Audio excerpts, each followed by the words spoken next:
Well, it's been a quiet week here in Lake Skabegon, my hometown. This week, Jeremy Alan Gould from the Rumors Are True podcast makes his return to the show. They discuss clipping, recognizing a listener in public, listening to a fact-check email, and are joined by Jason from Unoriginal Vinyl to talk about the Tooth and Nail box set and public speaking. Then it's time for the celebrity edition of The Rumors Are False. Hello. Hey, what's up? You know what's up. Is Brock gonna be on this one? Yep. I was gonna say Brock hates me. Gotta carry that way, carry that way a long time. Oh my! Oh, there I he was is. thinking about my doorbell. When you gonna ring it? When you gonna ring it? I was thinking about my doorbell. When you gonna ring it? When you gonna ring it? How was it? Oh, I'll get into it. It was epic. Since Brock's not here, welcome to the Brockless edition of the Big Home Companion, where we just talk about Jack White. Jackus Whitus. Hey, I want you to know, I want it recorded since I heard recording is in progress. I am not going to night. I know I texted you this already, but I'm not going to night 2 of Jack White because I care that much about you, Jeremy Alan Gould. That is really kind of you, and I feel really bad because you might be missing the greatest show ever. Oh, no, last night was the greatest show ever. Everything's fine. Did you guys listen to my Jamie from Guardian episode yet? I started it, but I haven't gotten through it all yet. It's really cool. He just like busts out and sings a couple times. That's so cool. I know. And I'm just kind of like, oh my God, this rules. Like, So it's like talking to me. yeah, essentially. Testing 1 2 3. Is that better? Yeah, that sounds better. Hey, that is a lot better. So just I've learned now that one of my USB ports doesn't work. Okay, cool. Oh, okay. All right. Hey, Jack White was amazing. Welcome back to the Brockless podcast, where all we talk about is Jack White. So the show was great. It was epic. It was wonderful. And that's all I have to say about it. Okay. It's excellent. You can use the other crappy audio too part if you want, but tonight I'm not going to mention that other band. I'm only going to mention Jack White. I don't believe you. Challenge accepted. We only talk All right. Christian bands on this. We don't talk secular bands. That's right. You're right. Hey, That's a satanic beat he's doing there. That rock okay, and roll. so I'm going to amend that. Maybe just once, but I will not go on and on and on.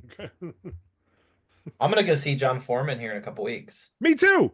Yeah. Shoot, now I got to talk. I'm not talking about that other band. I'm talking about solo John Foreman. Yeah, which is incredible. Don't know what band he's in. I'm actually gonna miss a podcast because Jeremy, I'll miss Jack White for you, but Squids, I will not miss John Foreman for you. Priorities. I think we all knew the first love wins out. Yeah. The first love. The first love. No, I was just gonna start that too. We can't compete with that. Oh, that's great. It's my only. I love Petra. That's like my first band. Oh, Dude, it was on. I listen to him probably once a month. I got This Means War on what was the ones I sent? I sent the guys a couple pictures. I'll send it over to you, Jeremy. I have This Means War or Petra Means Rock, and I have a couple others that I've inherited. It's so good. That's sick. On vinyl. I have This Means War on vinyl too. I don't know how I even got it, but I think I went to like a thrift store or something. I found it. I was like, what? I know they pressed it like a year ago. I feel like they did. Mine was passed down from my dad, and then in Seekonk, Massachusetts, got to go to the Petra 50. I should have worn that shirt tonight. The 50th anniversary tour of Petra, and boy, those guys look cool. But boy, do they still bring it. Dude, for sure. I saw them. I've seen them like 3 times in the last 2 years. Oh, awesome! So yeah, Wow. Yeah, they actually played this venue here that I grew up going to shows at. And they got to play and my friend booked it. So I was like, just make me the door guy. So I just hung out with them all day, which was really cool. That's cool. And something happened. I think there was like a hurricane the week before or the week of. And I decided. Did you say hello, hurricane? No, I did not. But Disciple was supposed to play as well, and so they actually combined it. So it was Disciple and Petra, and Oh, that's cool. it Oh, was. that's sick. I'm not a huge Disciple fan, but it was cool to see him come on, and they had the singer, come on and sing. He came, he saw, he conquered with Petra, which was really cool. Yeah, and then they played again at the same venue, and then they played another little town outside of Jacksonville recently. I took my father-in-law, and he was like, "I didn't realize how many hits they had." I was like, "Yeah, man." Switching gears, I almost got. Speaking of bands, I almost saw Jennifer Knapp Oh, nice. this weekend, but we had a blizzard, so I ended up going. Well, it's not worth risking your life. She yeah. A second episode in a row we talk about Jennifer Knapp, and Yep. I'm here for it. Nothing wrong with that. Jennifer Knapp. No. So Jeremy, tell us, Knapp. did you have a crush on any of the members of Point of Grace as a Excellent question. No. okay? All really? right. Okay. It was Two more, for two. I'm more of Okay. a for him guy. Way to get back to the basics of life. That's right. You know, the singer or one of the singers from For Him actually has that podcast that I've listened to a couple times. It's actually really good. Man, all right. What's you What's gotta it send it about? Oh, our way?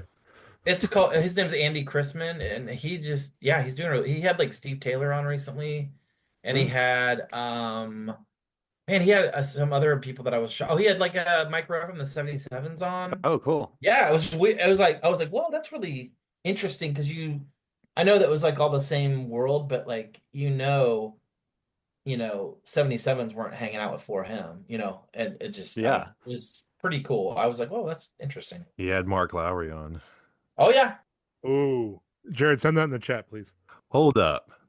Wait a Mike minute. Warnke? Put a little Yeah. love in it, bro, he Mike- has some. Yeah, Did he has, like actually get the guy on there? Yeah, I think so. Does he? Ooh, I have He I have has a Mike Warnke on vinyl. episode. He's like, you're a freaking liar. He's like, why did you lie about Satan? oh, he totally has him on Yeah. there. Yeah, I want to listen to that. Oh, yeah, gosh. he's got some good stuff on there actually, and it's Steve Wiggins from Big Tent Revival. Yeah, Larnell Harris. How about that? that's awesome. Hello, Brock. Hey, Brock. Brock. What's up? How you doing? What's up? Doing good. What's Happy up, Failure Brock? Photo Friday. It's the first time I've podcast with Jeremy. What's up? Dude, I'm excited. What's Yeah. up, Brock? Can we rock? Yeah, absolutely. Anytime. Dude, I just asked him. I was like, "Is Brock coming on tonight?" I'm here. Yeah, And we told him you had a particular dislike of him, so you had a new reason why you weren't coming this time. that's right. Yep. And you ruined it. You- Be you there for shit one your reason. pants. It's another. You shit your pants.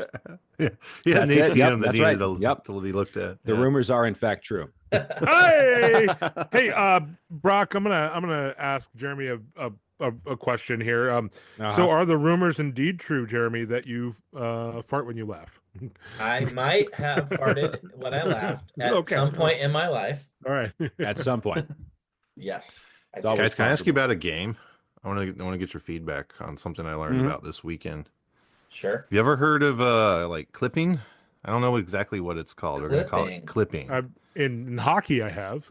Well, in football, but not that. Oh, no. Like with clothespins, are you familiar Oh with this? yes, they do it at Soulfest every year. No, I'm I not don't sure if know I what like that this. is. Yeah, tell me about Soulfest, and I'll tell you what I experienced. I witnessed. Oh, maybe. All right, maybe it's not the same. Well, clipping. okay, we'll go the other way around then. So no, I'll tell you about Soulfest. you go with first. Do it. Do you want me to talk about Furnace Fest too while we're at it? Boom, tied in. Yeah, we're gonna do it Okay. this year at Furnace Fest. At Soulfest, actually, a friend of mine wrote like on paper, not paper clips, clothespins. Soulfest 2020, blah, whatever. You've been clipped, and they'll go up behind them and just like kind of just put it on without them knowing that you've been clipped. Correct. So like one of the members of, I don't remember which band, was crowd surfing and somebody clipped him. Like, and so the rest of the show he's like That's jumping skill. around the stage with a clothespin and he had no idea. So this is happening. This is what the youth of the nation are doing. Tell POD that We are. So I'm at this volleyball tournament this weekend, and it's running rampant. Like all these kids, they decorate in like So they like take the time to decorate and write things on these clothespins first. Okay. And then it's like a collecting them thing, and like they like to have them, and then they're on their backpacks or whatever, and they've got all these. So I got clipped, guys. I've got one. Oh. It was You on my did? backpack. That's what made me. It says Good good luck. luck. And then on the pink other pony side, clip. Casting, huh? it's pink pony clip for sure. Yeah. On the other side, it says PSVA 14U. So that's some club somewhere. I don't know. Huh. I don't know. Did you Interesting. Google it? That's not the name of the event you were at. Did Nope. you No. Did you TikTok it? Did you Snapchat it? Did you I- Google it? Did you find Nope. out who this club is? I have not done anything, but You might not want that in your search history. I don't know. Yeah, it was on. So this was on my backpack. What is PSVA? So it's happening like crazy, and that's what they do. Yeah. And they're like, it's girls volleyball. So a popular way to do it is like the ponytail of your braid. It's like hanging down is the easy place to place it, because you can just like quick walk by, clip it on there. I guess the backpack was where it started. Like you try to clip it on people's backpacks. Like the whole game is to not get caught. Exactly. Right. But all the kids are wanting to be clipped because they want to collect the clothes. So they're like always on alert for it, and trying to like. Okay. But then you don't want to be caught. And so whoever this kid is that put it on my backpack, I was completely aware, but I didn't want to like ruin things for her because she giggled and ran off. And I was like, all right, she thinks she won. And but this, I do not recall this last year at club. I haven't witnessed this before. So I asked my daughter, and I'm like, what's the deal with clipping? Like, where did this start? And of course, like in a typical teenage way, she just kind of looks at me and she's like, it's been around forever. Like It's everyone always does been. it. And I was she's like- how old is she? She's 15. You're like, go clean your room. Yeah, and so I was like, Been no, around forever. I did not see this at a single tournament last year. You're making it up. But then she said, yeah, everyone does it, Dad. They did it at youth camp last summer. And I was like, this seems like an extremely youth camp, youth group activity. Absolutely. No Or a daughter of Bible mine will be college found thing. clipping. Yeah. Yeah. Oh yeah. But can you think of a more like, It's not purpling. yeah, well, that's how you stop the purpling. Well, Give them think something about- else to do with their hands. Let's think about the person who gets clipped and then they realize they have a clip on, and then they've like, I've had this clip all day long, and how humiliating it must feel, especially on stage at Soulfest, to have people making fun of you, but also enjoying you. No. And the great part about Soulfest was people loved, like the small people that knew about the clipping loved it. So they talked about it for They days. planned it. They planned it. Yeah. Oh, Yeah. Yep. So it made sense at the volleyball tournament. You got a lot of downtime on your hands, a bunch of kids, they got to entertain themselves. But when Layla said to youth camp, I was like, this just know. feels like Yeah. youth group material all the way. Like the kind of game that would be like It's very youth overstated how cool it is, because it's really not, but I bet it's really fun when you're doing it. Right. And but then I texted some friends of mine. I was like, you guys know what this is? And they're like, no. And then I explained it. And my one buddy who used to work at Res Life was like, oh yeah, it was like a big thing in Res Life too, in student activities. And I was like, that also makes sense. So I didn't know if you guys did it, because I feel like Res Life at a Bible college totally into this. It just makes sense. I was a resident director, but we didn't do well. Maybe they did. I just didn't know about it. Clipping wasn't a thing back when I was in RD 2007 to 2010. So take that, Layla. It's been around. Well, since my she's buddy, been that's when alive. he was in student life, and he knew about it, and he said they used it in like their orientation, and it was like a way to see Interesting. who was like outgoing enough or who would just clip their three best friends. So like the person who would walk up to a stranger, like that kid's gonna be just fine as an orientation leader, kind of thing. Which also makes sense because orientation leaders are kind Interesting. of an obnoxious level of extroverted. Well, I'm glad I've never been clipped. It's true. Mm-hmm. So, Neither have I. Yeah. Does that mean I'm old? I'm so old that I've never been clipped. but I was fascinated all weekend by Hey, this. you thing. guys got to do it at Furnace Fest. Oh man, that's Yeah. I don't Chad's know. If like, it's- get the hell out of my festival. right. I think we'll be kicked. I think we'll be kicked out of Furnace Fest. Then we put a clothespin on his nose and run On his away like nose. he didn't see Run it. away. Yeah. Got him. And then just like the girl that clipped you, Jared. Exactly. Oh, Yep. the biggest tease you've ever heard. You can't stop the clipping. That's hilarious. You got to scream it. Yeah. This is your last fucking chance to get clipped right now. Open up. Get in the Yeah, pit. open up This clip. and clip it. reminds me of being iced in some ways. Like, the Yeah. idea that you don't want it to happen, but maybe you kind of do. You want to participate, but you don't want to be humiliated, right? So Yeah, like it's that fine line. Yeah. Mm-hmm. Totally. Yeah. I wouldn't mind a Smirnoff Ice right now. I don't want someone to know that I want a Smirnoff Ice, but I wouldn't mind being iced. But they're I gonna could know use when just you a get little bit iced. more. Yeah. Yeah. Mm-hmm. Yeah. Mm-hmm. That's hilarious. That's fantastic, though. And I thought this was going to be a lot worse than it was. Yeah, it's not purpling. That's Yeah, great. I was actually kind of surprised at the popularity of what seems to be a pretty innocent, harmless game. The kids are going to be all right. Yeah. That's what I'm thinking. Daddy's all right. Daddy's all right. Just looks a little weird. Sorry. Hey, do you guys mind if I Surrender. eat quinoa while we talk? I'll mute myself. It's that's a very Dick Broadus move. You're from Oregon. We expect you to be eating quinoa while you talk. Yeah, because You haven't been the first 40 episodes? yeah. Sorry, I didn't realize this was a quinoa friendly space. If I had known, I would have. You don't have to hide your Assume. quinoa. all over all the time. Yeah, exactly. You can eat your quinoa up here. It doesn't have to stay below the screen. Hey, check it out. Look at this. Oh yeah. Oh yeah. Yep. And welcome to our new segment, Eating Quinoa with Brock. That's Yeah. right. Well, now I got to hang on. Original sound for musicians. Ah.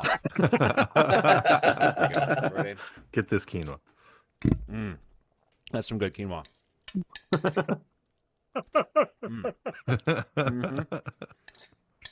I threw some salsa in there. You guys ever had What bitchin' is salsa? Can I say that? Salsa. We don't hear what you said. Pete said something else. So Yeah, I no, heard bitchin' sauce. It's like an almond sort of paste. It's vegan. how dare you say that on our podcast? I know, right? It's the worst. How many rating. times have we told you, stop fucking swearing? We get it, Brock. You're a vegan. We get it. That's the one word that's not I know. allowed. But no, it's Sauce. That's what I mean. Sauce. Can't believe you said sauce. yeah, sorry. All those babies out there listening, what's up, you cool babies? Yeah. What is up, babies? Please No, call it's really good. This chipotle flavored almond paste, and you just like throw it into whatever you want. I eat it all the time. Sounds crunchy granola to me. It is, and I'm not vegan or vegetarian, but I like vegan and vegetarian things, Sure. including this bitchin' sauce that I'm eating. Kind of That's sick. cosplay as a vegan sometimes. Yeah, exactly. We're gonna start a counter at the bottom of your screen. Check How me many out. times we say bitchin'? Look how vegan I am. Oh, Man, you're so vegan. You I know. Is that probably how you think just- this. Podcast is this about podcast is about you. Thank you. I was trying. I was coming up with something I couldn't. You're so vegan. You probably think this podcast's about you. You're so vegan. You That's think your we're intro just music. a stepping stone. That's your intro music for Eating Quinoa with Brock. Yeah. Probably think I this- appreciate that. You want to hear a story about Quinoa, Cheap Trick quinoa. from your earlier song, Pete? Yeah, please. I've seen Cheap Trick once. Ooh, I love like- Cheap Trick. Yeah. Did they open for third day? No. How much did you spend on the ticket? I bought a ticket to Rib Fest, and Ooh. Cheap Trick was performing there. That's kind of a double whammy. Awesome. Would you say Yeah, the ticket so- was affordable? I think it was like $20, Oh, but then you okay, could even buy better. extra tickets if you wanted extra bones of ribs, Oh, or you could buy Interesting. extra drink. So you got a certain number when you got in, like a certain amount of ribs and a beer or something like that. That kind of Okay, rules. yeah. for 20 And then if you bucks. wanted more ribs and more beer, you just bought more tickets after the fact. You could have as much as Right. you wanted if you wanted to pay so for the it. cheapest trick was more ribs. Yes, Okay. I got And- it, Brock. I was with you. And they had bands playing the whole day at this That's festival. awesome. Yeah, It's a cheap trick, Brock. That's a cheap trick. I surrender. That's right. I've got 2 tickets to Paradise. Pack your bags. We leave tonight. Oh wait, wrong guy. Never mind. Edward Money. but Edward. Yeah. Edward. But they were playing and we knew that. So it was like, cool, we're gonna get some ribs, we're gonna drink some beer, we're gonna check out Cheap Trick. We also went to see, I think, Spider-Man 2 that day. This was like 2004, I think. This is very specific. Oh, it was like Yeah. a group of friends, and it was like the plan. We sat It was in one the of these, eighth like, row, college- fourth seat over. It Is this was the a one with the Tuesday. dashboard song? Maybe I can't. I think- Whatever, wasn't- whichever one wasn't came out in Vindicated part of that 2004. Yeah. Yeah, Wait, Vindicated. I think that was it. All right. Was But that the Ray one was at on the that corner of soundtrack, too. Colfax and Broadway? I was there. The reason it seared into my brain was like you know, like in college where you make a plan of an event and like whichever Spider-Man was coming, I think it was 2 was coming out. We made plans to go see it opening weekend on like Saturday. So there was, I don't know, 6 or 8 of us, college buddies that were going to do. And then someone brings up, because you had to go to Raleigh then. Like there were no movie theaters. There still aren't around where I actually am at Campbell. So someone's like, hey, did you guys know there's a Rib Fest in Raleigh that day? What if we went to the Rib Fest and the movie, which was like a unanimous yes. Everybody was like, best idea ever. We should do this. And then Cheap Trick's playing. So we got our ribs, got our beer. And we're waiting, and they go on, and when they go to do I Want You to Want Me, they all come in at the wrong time. It's a horrible What? 15 seconds. What? And they have to restart it. And it was a really terrible set all the way Oh, around. God. And it was Much one of like us those, on this like- podcast. Yeah. But I was like, all of us kind of looked at each other. It was like, how do you miss on that? Like, aren't you playing by muscle memory at this point? Do you even pay attention to play like Did one you of even your write greatest these hits? songs? Like They should have paid a little more for that trick. it was. It- That's what happens when you buy the cheap trick. The cheapest dude, Jared, I forgot you were in North Carolina. I was just up there last weekend. I was in outside of Charlotte. I heard you say you were going to be there, and Yeah, and funny little side note, I went to my wife and I were leaving we were in Salisbury, I think it was. I think something like that. Pete knows about Salisbury. And Where they we make were the steaks? leaving. We were leaving, and my wife's like, I wanted a Dunkin' Donuts. So we were going through Dunkin' Donuts at like, I don't know, 9 in the morning on Sunday. And not a Krispy And I- Kreme in the state of North Carolina. Well, I mean, this is her thing. Bold. This is her bag. So we pull Okay. up to this Dunkin' Donuts, and this car pulls up to go inside. So we're in the drive-thru, and this car pulls up, and this guy gets out, and he has a shirt on, and I'm like, I know that band, and it's that band No Treaty. That's like the hardcore band that's Yeah. real big right now. And I was like, Yeah. huh. I was like, that's cool. That's you don't see that every day, you know. And so I thought I was gonna say something to the guy when he comes up. Like, I know who that band is, you know, blah blah. And he walks out, and I'm like, oh, I know who that band is, and I'm like yelling at him from the drive-thru while the lady's taking my order or whatever. And he can't hear me very well, but he's like, oh yeah, they're friends of mine, and I look at him, and I'm like, what's your name? And he's like, what was his name? He's like, Sean, and I was like, I know you. I was like, I think you listen to my podcast. And he was like, he like looks at me weird. And so then like it's really awkward for a minute. And then I You're leave. so vain. Oh, sorry. Yeah, no, And you're like, leave. I'm the Jeremy. Cool. No, I you know leave. me. And then I message him because I find him. And I was like, dude, I'm sorry I made that awkward. And he's like, was that you? And I'm like, yes, I tried to tell you. Sorry, in fact. He's like, true. I found you at Furnace Fest and wanted a picture with you. And I was like, well, you didn't want one today. Wow. I like how you reversed the fan interaction. Like he didn't say I listened to your podcast. You got him with a you listen to my podcast. Well, I recognize him from commenting. I'm like, I think can it's awesome. recognize people. I was like, I- my wife's like, that is so bizarre. Like that you would run into somebody, you know, like How bizarre is it? how bizarre. How bizarre. There it is. Huzzah. I would say was your wife Jeremy- impressed? Yeah, she was like, that is unbelievable. And it was like I said, I messaged him because I was like, man, I didn't mean to make that weird. I thought I recognized you. And he's like, he's like, I can't believe that was you. And I'm like, yeah. Yeah. I yelled, my name's Jeremy. Would you say that was an inexpensive deception? It was a cheap trick. Clever. I might have muted my microphone to ask Google, hey Google, what are synonyms of trick? No Treaty is a really good band, though. Y'all should listen to them. Yeah, they're good. North Yeah, Carolina I like band, yeah. I like what I've heard. My barber is friends with them. Yeah, that's who told me That's about cool. it first. Your barber. My barber, he's a cool guy. Is his name Floyd?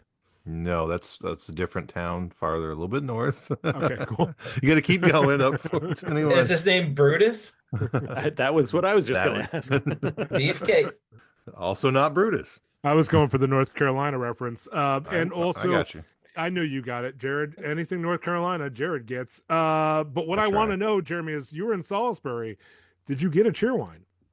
No, I did not get a cheer. I've had cheer wine before. I did not get a cheer all right. wine. But you know what I But did the get Mecca. You're in the twice? Mecca. Did you get a steak? No, we went to a barbecue place called the Smoke Pit. Have you been there, Jared? No. It was amazing. Like, and I'm not like a connoisseur by any means, but we ate, we were blown away. The next day we were in another little town 40 minutes away. They had another one, and we were like, we're going again. Like it was Nice. it was awesome. So that's my North Carolina trip. Come back. See all of it. More North Yeah, Carolina. man. I love North Carolina. It's great. Do we want to check some voicemails? Yeah. Let's do it. All right. I should have left one. There's still time. Hi, this is Jonathan Goff. I'm calling about Hey. the Prodigal Sign, a Oh. senior prank that was executed by Kevin Brennan, myself, Yeah. David Schaefer, Jeff Turner, Freddie B, Scott Patrickwick. Oh, Freddie. It was the day before the once-a-year special senior chapel at ENC. They always honored the seniors and gave awards to many of the students across the student body. It was easily the most attended chapel of the year and therefore the one that was best suited for conducting a prank. We wanted to do something. We came up with the idea that what if we swapped the signs between ENC, our college, and our biggest rival, Gordon? So, Kevin, your memory's correct. We showed up at our rival college. We had taken the sign from ENC. We put it in the back of somebody's car. I think it was Scott's car. I believe it was a Volvo. And when we got up to Gordon College, we found that the sign was attached. The Gordon sign, unfortunately, was attached to a granite backing that was sitting directly attached to the guard booth. Therefore, the swap was not even an option. So the two guys that we knew at Gordon met us there, and we took pictures with them. We got goofy, we had fun, we were silly, lots of pictures. And from there, the idea of what we could do for a prank, since our plan was foiled, it started to evolve. We decided to take the sign on a tour of Boston.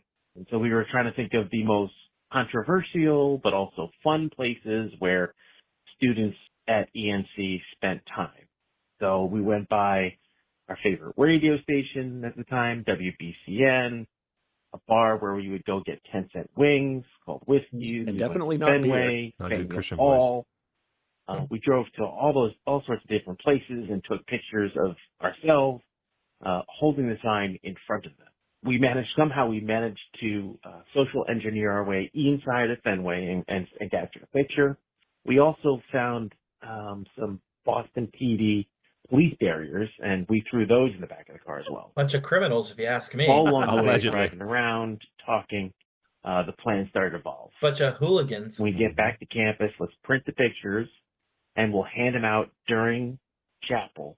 Everybody would see the pictures and wonder what happened. Then when they walked out, there would be the sign sitting against the police barricades. We developed 4 copies of the pictures. We put stickers on them that said pass them back, and then we attempted to execute our plan. We went to chapel, we passed the pictures, but unfortunately, some people kind of got offended by them. Maybe there were some butts sticking out the bottom of some of these pictures at times, and instead of passing them on, people Cannot lie. collected them, and they were offended. Security was high at the chapel, meaning there were a couple security guards walking around outside, so we weren't able to get the sign into place. We felt like we failed, but we would not be foiled. We then decided to create a mythological story of the Prodigal Sign that went off to sow their wild oats. It was sort of a tongue-in-cheek story about the classic life on ENC campus. We published it on an Angel Fire website, free web hosting site, linked to a fake Hotmail email address that we created using the president's name. And then we blasted the link from that email address to the entire student body and faculty. Got a lot of press. We got feedback that we needed to sort of take a PG-13 rated webpage and make it a little bit more G friendly. We did that. Eventually, we returned the sign to the president's office, left a note where the sign confessed their transgressions. The best part, though, is that at the baccalaureate service, when we were all graduating, Jeff Turner, myself, Dave Schaefer, the president mentioned the prank and followed up with, I wonder if there'll be any prodigal diplomas tomorrow. Given the exposure that we now had to all the graduating students and faculty, we decided to go one step And then what happened? further. We printed the website link on little strips of paper and then worked with our peers to then stuff all the graduation programs with them. It's diabolical. When I crossed the stage and President Hill handed me my diploma, he whispered in my ear, I wonder if it's in there.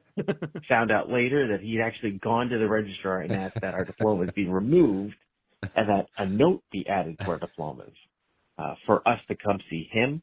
But because diplomas were actually in the folders and the order that they were stacked in was key because it was literally who was in line, the registrar refused because it potentially could have messed up everybody's diplomas. That is the story of the Prodigal Sign. And honestly, that is probably the best example of how, checks and balances keep a system running. Mm-hmm. It's very true. When the registrar says no to the president. That's right. Yep. Yep. The registrar is really the hero in this story. I appreciate it. But also there are several anonymous heroes, right? Allegedly. Oh, absolutely. Allegedly. Would you say there's some truthless heroes? I don't want to be near you guys on Judgment Day is all I want to say. That's awesome. Thanks for calling in with that, John. So that was the senior prank that took place when I was a freshman, and because I knew security guards over at the other college, I ended up tagging along. So Amazing. Very cool. It's nice to hear, confirmation of those kinds of stories because Kevin, I believe you, but I think it's also very important to have corroboration around these sorts of things. Yeah. That's really, honestly, the most important thing anybody who has a connection to one of our stories could do is call 985-28-SQUID. Well, if you don't have confirmation, then it's technically a rumor. Right. Yeah. And we don't know if it's true or Oh, not. Hey, Jeremy, do you have a Squid-Line? Because I think that'd be fun. I do not have one. I actually tried to. Oh, he only has a rumor. A rumor line? Yeah. Just Give me rumor all your tips that you rumors. could look into. I heard You can play- once, and then you you can- can determine if it was real. You can get the rights to the song "Rumor Weed" and. Hey, Right, sorry. hey, cool Classic. cats and ladies, leave your rumors on the rumor line. We'll get the W's version. Yeah. I'll go talk to the W's and see if we can secure those rights. Right. yeah, I know some folks that might call like 17 times over 2 days with a lot of nonsense if you did that. You never know. You never know. I just dropped in the chat. John emailed me a PDF of what he was able to dig up from that old website, That's fantastic. along with an email from the college president and a transcript of the speech where he talks about the prank. Wow. That is a 10.94 megabyte PDF. That's a Holy hefty crap! tome. Yeah. That is You guys an are A definitely plus on going the to hell. project. I need to install some extra RAM in my computer to download. Right. I don't have that much left on my hard drive. He earned his diploma back just with that project. What Yeah. if it's a prank right now? What if this link is a prank and it's gonna ruin our computers? It just rickrolls you. And that's how they get you. That's how they get you. That is They how invite you on a get you. podcast and then they steal all of your savings. Oh God, I don't have much. But I know Just I enter love the you. last four of your social, they said. It'll be fun, they said. Trust Oh, us. hello. Hey. Good evening. Hey, look who it is. Hey, Jason. Hi. Oh, There's a nice wall there. I don't You suppose look like you're questioning your choices already. I didn't know Jason was to be on here. That's exciting. Surprise. Oh my gosh. Jeremy, you're here? Yes, sir. This is the biggest Surprise. whole world. Dude, I had no clue. This is the whole entire scene in a nutshell right here. And next, we're going to bring in Rob Walker. Rob, how are you? Good to see you. Jason, are those flowers on your wall? Ace of Base, Happy Okay. Nation, I see that sign. US version, including 4 bonus tracks. This was before the sign this. was released in the United States. The sign had not yet come out, and so it was Wow. still called Happy Nation. Wow. So we were yet to see it or have it open up our eyes, and yet What does that go for on Discogs? I don't think when I got it, it was pretty rare because it was a Korean only press from '93. But I don't know, maybe after represses, it's hard to say. I think It's there's so rare it's not represses even of the on sign, Discogs. but I don't think that Happy Nation is a common press. That's cool. That's awesome. yeah. Sorry, Jason. I was actually angling at if you were listening to the Wallflowers earlier, but it was a nice Oh, highlight. that I'm is- glad that we got that. Yeah, That is on the record player right this it's second. on Yeah. the plat. Yeah, that was the most recent thing I saw in public about you and vinyl. So Yes, that is. this is current. very nice. When people hear it in 2 weeks, they're going to know exactly what we're talking about. I more want to hear what Jeremy's got to say tonight. Oh no. Jeremy, Yeah. those rumors that we've heard, can you elucidate? Are they true? Elucidate. Who's to say? Oh, I don't. second And Brock's homeschool word of the day is elucidate. Okay. Yeah, can you write that down, Pete? I can neither confirm nor deny.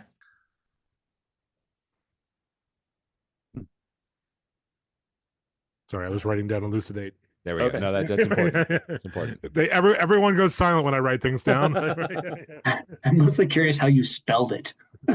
Oh, Right. hey Google, how do you spell elucidate? No, how does Pete Hutchinson spell elucidate? All right, here we go. Spelling bee with Pete. E-L-U. Oh, actually, sorry. Can I get the country of origin? That's country of Oregon.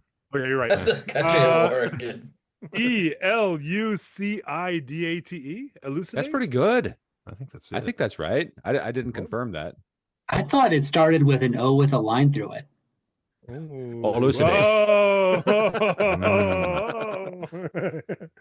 Hey Google, how do you spell elucidate? Boom. Actually, I see it here. Yeah, you're right. Jason is correct. Okay, Thank you. there we go. Thank you. I think we need And a new segment. Microsoft of, spelling Copilot bee. says it's elucidate. Right? so I apparently, according to Microsoft Copilot, by the way, Microsoft Copilot, what are you? That is the correct spelling. It's worth asking. Yeah, I feel like we can cue this up for whatever, but this is the first recording we're making since the guys on our Overpod released the audio of them drinking the 7 nips of the apocalypse. Jeremy or Jason, I don't know if you folks are aware of this or not, but for a long time now, when did this first come up? Joe and Like Reese 2 have been years talking ago? about, yeah. That's the timeline for several things, right? It involved in our business. And so I think the promise was made a long time ago that they would choose the 7 worst little single serve bottles from the liquor store and combine them all into one mixed drink. And then, then the recording that we got as financial backers of their pod was listening to them consume all of it. And it is the first time, in what, 4 or 5 years that Joe Yerke has ever let a profane word out of his lips on microphone because it was that bad. Or a How string many? of them. 7. So we're talking 14 ounces of liquor at least, right? Oh, So one of those little airplane bottles is about 2 ounces. Mhm. Yeah. Yeah, it was in a pint glass. Yeah, And these were sounds pretty rough. combined. So does anybody have the list? Because I I can do. go off the top of my head. I There know was that Fireball. Jaeger was involved. Fireball, Oh. Rumpelmints. Rumble Mints. Oh my Uh-huh. god, dude. Soko. Okay. Yeah, so there was a red, white, and berry vodka. or Yes. Oh, something? right, a The Smirnoff Smirnoff Red, White, and product. Berry. Oh, yeah. Sambuca. Something blue, right? Yeah, UV Speaking blue. of being iced, UV Yeah. blue, yeah, and Sambuca. Yep. Mm. Sounds like literally every single trip to Las Vegas I've ever taken. Condensed into one package. Yeah. Jason's naughty. it's what the sidewalks taste like. Yeah. And the first time in recorded history where what happens in Vegas did not stay in Vegas. So thank you for sharing that. Yep. No. Yep. No, but it was really like, I'd like to think that I have a pretty high tolerance, and it sounded gross to me. Like it was just, this is a bad thing. But what did Joe say? Reese, you're a shitty friend. You're a I shitty think He it was said, the "You're a quote. piece of Yes. shit," is Uh, what he yes. said like That's it. 12 times. I will. But that was after consuming the beverage. I don't know if this is necessarily how he really feels about his friend Reese, as much as it was motivated by the unpleasantness of the experience. It could be both. Joe Cullen. let Time us will know. tell. Time will Yeah. tell. Yeah, perhaps. But it was a very roofer, funny when could he give kept us a saying call. that. Yeah. It gave me life. I mean, it really did. There was a lot of venom in his voice when he addressed him. Yeah. Man. Yeah. Venom is probably the best word for it. I mean, I don't know what else you would call that mixture. Oh, Yeah. I couldn't Satan's read this, juice. but I hung with the Pickle and Boot Shop at least the first probably 16 months or so. Mm. And then they had a couple really dark nights of the soul, Right. exploring their Yeah. tolerance level for alcohol that just put me in a place where I was like, man, I've known enough situations like this and enough people in my life where like, if I'd signed up for this, I could just go to the bar down the street. But honestly, like, Sure. it got less about music and then more about just that and how crazy the consumption was. So it's okay. It's fine. And they've come back around. That was that's 2 years in the 2 years in the making. And I mean, well, Reese still has a failure puddle each time, but they talk less about that and more about the old band stories too. So yeah, I hung with them for a bit, and I understand that period. Yeah. I was like, ooh, all right, man. Like the 7 Nips, an acquired taste, right? Well, it wasn't the origin. They were basically like, what would be the worst cocktail ever? And they created this list. It was and then made a projected to be commitment terrible. to drink it. Mm-hmm. And it was worse years to than follow projected. through. Yeah. Purell, isn't it? Yeah, I suppose. Right, exactly. Yeah. With I mean, some those additional bodies are off-putting clean at this flavors. point. Mhm. You had Jeremy on this podcast just to talk about all this. Is this really Yes. why Jeremy is your guest That's of honor? correct. Yeah. You've heard our podcast. We Second interviews are really kind of rough. focused. Guys, I narrow. thought this was a Christian podcast. You guys are talking I mean, about excuse me. like Satan juice and all that. What's going on here? Yeah, guys, let's get back to it. Nothing good happens after midnight. Don't go horizontal. And Don't make purple. Trying to think of what the other ones are. Like something Don't about clip, the don't- dancing rule, like when you're dancing. Oh, you know, yeah. Leave room Yep. for the Holy Spirit. Leave Yeah. room for the Holy Spirit. Yep. 3 feet. That's right. Some Very mysteries are best left unsolved. That's right. So my youth pastors, one was God's Big Butt, which was fantastic in middle school. It was sin, Uh-huh. but grace. Oh God. Amen. TT. Amen. And he did not lie. Sin, but grace. Did y'all see? Amazing. Or I think I sent it to these guys. Somebody did a meme or a reel on Instagram of like youth pastor voice. Guess who else is not like us? It was like some youth pastor somewhere has done that in the past 2 weeks for sure. Oh yeah. Literally, I just had this conversation with a friend though today about the idea that because I've spent so much time in youth group in middle school and high school, and my peer group was youth group leaders in their early 20s, if that makes kind of sense. They were mentors, but they also felt a little bit like peers who were trying to figure it out.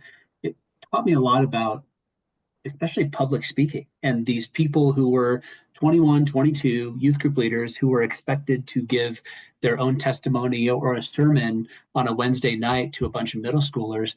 And you watch them sometimes struggle through the anxiety of their own social presence and their public speaking voices, and you watch them work it out, and it made you feel like it was okay to run for class president and perhaps fail at that electoral speech that you were going to make in the big public forum or debate because you had watched your somewhat role models do it so frequently every single Wednesday night. So if anything, it taught me a lot more about social interaction in sort of presentation form and to have less worry and anxiety about it than I think most of my friends would have, because I just watched all these people do it every week. And sometimes their stories were well articulated. Sometimes they were complete failures of not arriving at a good conclusion or not a sort of a teachable lesson.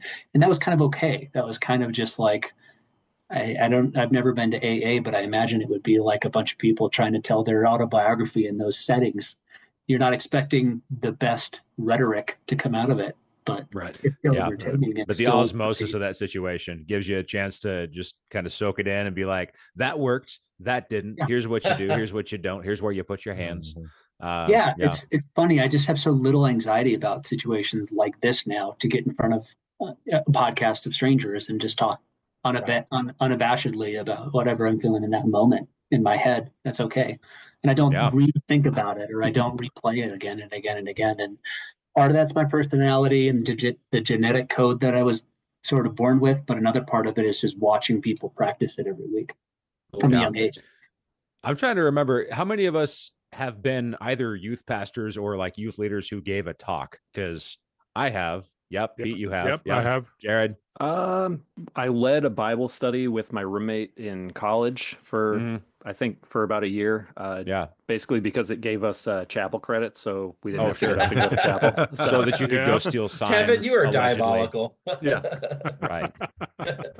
My dad was a pastor, so I ran away. Okay, right. Like, I'm done. Because I was going to say, did you when you ran shows, were you like involved in like some sort of don't do drugs speech or something? No, not at all. It just no, put it man, I all was together. all about just community. Yeah, no, I literally, no, I was to be honest with you, I grew up in a Christian home. At that point, I wasn't a believer. So I just was doing shows to make money and, and bring what I loved, what I experienced when I was a kid or a teenager to the city that I was in that had nothing to do there. So were you the guy who would announce bands? Did you get up on stage and introduce? I did. Actually, no, I didn't do that. What I would do is I would get up and I would announce the upcoming shows that I had kind of in the pipeline more than anything. Every once in a while, like if it was a big band, a big moment, I'd be like, it wouldn't be cheesy or anything, but it was more just like, hey, this is what we got going on. Don't ruin this. Don't get in a fight and ruin it for everyone. That type of thing. There you go. Mm-hmm. Yeah. And if it was the Supertones, Jason took care of it, right? Yeah, well, very much. So there you go. Now I was just thinking back when you were talking, Jason, about how things go. Sometimes I was thinking back to my first youth group lesson when I like gained an internship. And because I talked like, as a cabin camp counselor or something, I'd like hosted group discussions, that sort of thing. But my very first, like, all the kids are looking at me. I just remember like 15 minutes of what am I saying? What's happening here? What am I doing with my hands? These notes that I scrabbled in my notebook. I can't read them anymore. Why am I unbuttoning my shirt? And at some point, I'm sure something good happened. Like I at least laid the foundation for you could listen to me again and not hate it. You'll come back next week. But definitely, I remember that first one just being like, oh my goodness.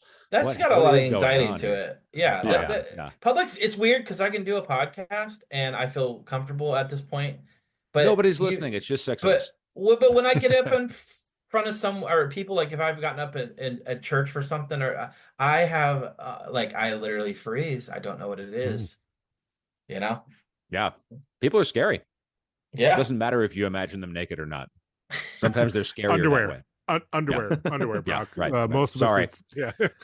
There's my mistake. Right. And sometimes you play a show and the youth pastor starts taking their clothes off, Yeah, that story was wild.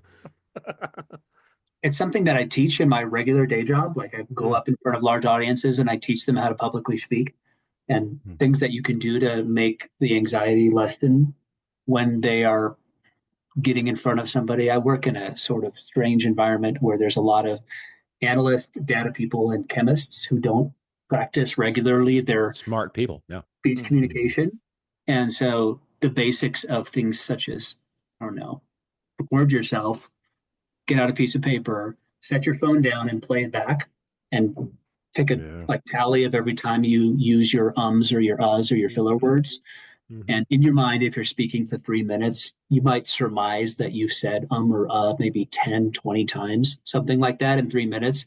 And then if you actually add up all the tallies, it ends up being something close to 300 in 3 minutes. It's wild. And so your goal becomes then in practice to redo it, see if you can have that amount of filler words that you fill, because those filler words obviously rob you of credibility. As you hear the way that I speak, oftentimes you just hear a silence instead of a filler word, the way that I talk, because I'm thinking about the next thing I might say, but I'm not filling the gap because I'm so uncomfortable with silence now. I don't care. Sure. I'm just good with it. In fact, the silence makes it sound like I'm so much more thoughtful and deliberate in my speech. It's very true. Do you tell people As- to slow down to help with that too? Because I think They can. you're I talking think fast and just blurt it. I think what I do more so is instead of giving them coaching like that, I would say, okay, now, so you put the phone down, you've listened and counted all your ums and your uhs, and you just listened to yourself. Now do the opposite. Pick your phone up, look at yourself, and turn the volume on mute, and just pay close attention to your body language, the way that you are expressing yourself, even on a screen like this. It's like the size of your phone, basically. So you can see whether or not your hand gestures feel a little too much. If you're swaying nervously, if you're smiling at the wrong time of the sentence, if that makes sense, or it looks like you can kind of see somebody gritting their teeth because they are just naturally biologically anxious in that moment. Yeah. Just watch the cues that you have and say, does that person seem like somebody I'd like to have dinner with? And if not, what can I tweak a little bit to seem more relaxed in my posture or whatever? I like that type of stuff a lot. And it's funny, I was on a podcast recently, I think it was the Church Jams now, where I was trying on a character while I was presenting, Oh, interesting. talking with them. I'm like, I'm going to do this version of myself, but I'm going to take it up to like a 10 out of 10 in terms of energy. And then I'm going to go on to Pickle and Boot and be a 3 and see what the muted version of myself is. I did notice that on that episode. So It was on purpose. Like there would be like, okay, so what I'm trying to find there is, rhetorically speaking, the middle man who can be the everyman and appealing on a like organic basis. Sure. The dialed up version of myself doesn't sound right. It's just like a character that you can play in a show or something. But I'd rather be at this pace, at this speed. That's interesting. It's interesting you say that because if you listen to because I was on the radio back in the day and was a communications major and all that, and I'm amped up right now, but when I would communicate on the radio, it was very much more chill and slow and not what you hear or what these guys hear every week, because I'm just so excited to be with everybody. But on the radio it was, hey, welcome. It's just very chill. So very interesting the way you said that. And as I say, No, it's not something you should be self-conscious about Oh, or I'm not. worry I'm about not. or anxiety No, I'm about. not. But it's funny, with Jeremy on this, Jeremy does such a nice job of mirroring when he's asking questions to somebody. Or what Jeremy is really, really good at on the Rumors Are True podcast is the affirmation statements. So that makes sense, or I really relate to that, or I can see that is something that I think Jeremy does really, really well as a host, and gets people to open up a little bit more because they say things like, well, I must have been all alone on this island making this Midwest emo band back in 1998. Right. But when I started to connect with my peers on this level of the music we had in common and the musical style we wanted to play, it really clicked for me. And that's when Jeremy does his really solid host thing, which is to say, yeah, I connect with that. Yeah, I get where you're coming from. And that means so much to the guy that he's interviewing that they just feel free to open up even more. That's Thank you. That's really kind of you. That's an organic thing that you do anyways. It's not even like you're practicing that or trying to rehearse a character. You're just good at doing that. Thank you. Thank you.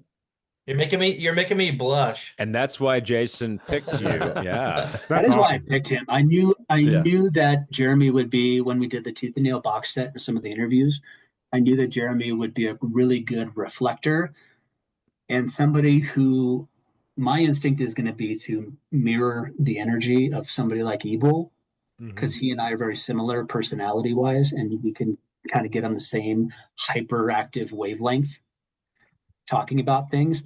I really wanted Jeremy to be there because I knew that he could represent sort of a neutral place in case Rob Walker wasn't feeling that energy. We don't know what Rob Walker was going to be like in that interview. Right. We have no idea if he's going to be angry, bitter, super sarcastic, or just a crotchety Tom Waits type of dude. He ends up being enthusiastic and excited to see Brandon and happy during that interview. Yeah. But I think that having a guy like Jeremy on there also brings some balance to the force. It doesn't always have to feel like this just wave of excitement and nostalgia about everything. Yeah. Brandon Jerry very was a much, guardrail. yeah, Brandon very much represents and embodies charisma on this like high energy Mhm. scale. Yeah.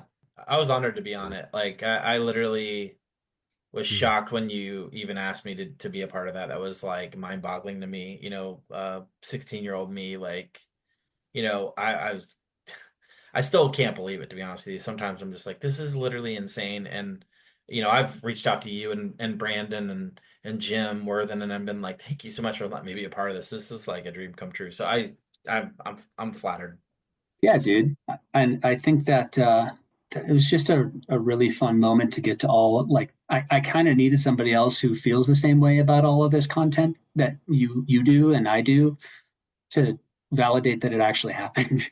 Oh yeah. And Sure. we also had to set it up for Brandon and Rob to say like this won't air, this podcast won't go anywhere, so that it freed them up to just be loose and themselves and unfiltered. I think that's also sometimes pretty important. Like your Pickle and Boot Shop example of the guys drinking their 7 deadly sins or whatever the hell. They do that for the subscribers because Sure. at least that gives them a buffer of safety to say this isn't for everybody. And I might say things that I don't love that I said later on in hindsight, but at least I won't be judged by a mass audience in public for it. So it freed Brandon and Rob. This is the venue for this. Yeah. Yeah, it freed Brandon and Rob up to just be candid, which is important. That's cool. Yeah, Jeremy, what do you remember about conducting that and going through that? What was going through your mind as you were talking to those guys? Well, I'm going to back up just a little because there's a little funny tidbit that I haven't even told Jason. Not that this matters, but it's kind of funny. Like when he originally called me and was like, "Hey, what are you doing at this time?" And I'm like, "Yeah." He's like, "Would you be willing to like set this up?" And I'm like, "Hell yes." And I'm driving home and I didn't realize I was speeding and I got pulled over. And I literally was like, if I fucking miss this thing because of this, I'm gonna like be so pissed. Excuse my language. I don't really say that word, but I literally was thinking that. We have an E-rating. You're fine. You do when you're pulled over. Yeah. The cop was like, I was like, look, man. And on the other side of things, I had to go to the restroom very bad. And I was like, officer, I'm so sorry. I had to use the restroom. So he let me go. It was a warning, not a big deal. But I got home in time. I was rattled. I was excited. I was, it was a lot of, I know that it's cliche to say this, but it was a lot of emotions in terms of like, it's kind of a dream come true for me to, number one, talk to Brandon Evil. Like I've been a fan of his since I was a teenager. And then of course, Rob Walker, who, influenced so many artists on that label and just down the road and just with that first record, that pivotal record. And of course, talking to Jason, anytime I get to talk to Jason, I get excited. We've had multiple phone calls over the last year or two, just talking about whatever it may be. And, I feel like I have a genuine friendship with him now, which is really awesome and really cool. And now I'm getting to talk to these guys, Brandon frequently. He called me recently randomly out of the blue, just like all this like stuff, that you kind of are like, would this ever happen? Yeah, it happened. Right. But in those moments, man, I was keyed up. Like I called my wife and I was like, you're not going to believe this. Like, and I'm like texting, I've got group texts with friends. Like, I'm like, this is happening. And, yeah, it was exciting. And I don't know if I was nervous. Like I legit was nervous. Just in the moment because I was like, I don't want to overstep my bounds. I'm a fly on the wall. And I wanted to ask questions here and there, but I wanted the conversation to happen and just be a part of it. Like Jason said, like just kind of watch it unfold. And it's something I'll never forget. It was incredible. How much time was there in between when Jason asked you to do it and when the actual Probably like an hour and a half, maybe an hour and a half. Oh, wow. Yeah, it happened quick. Like it was like, yeah, it was pretty quick. Like I said, I was headed home. I was on the way home already, but I was like, I started to hit the gas a little more because I was like, I just wanted to make sure everything was tip top shape. My mic was on, all the little things that you. Oh yeah. kind of Mhm. prepare for and just make sure, that my if everything was plugged in, that type of thing. So, I got home with probably, I don't know, just under an hour left, and so I took a shot, I think, because I was like, Yeah. I legitimately was nervous, but it was a healthy nervousness. It was just like, Excitement.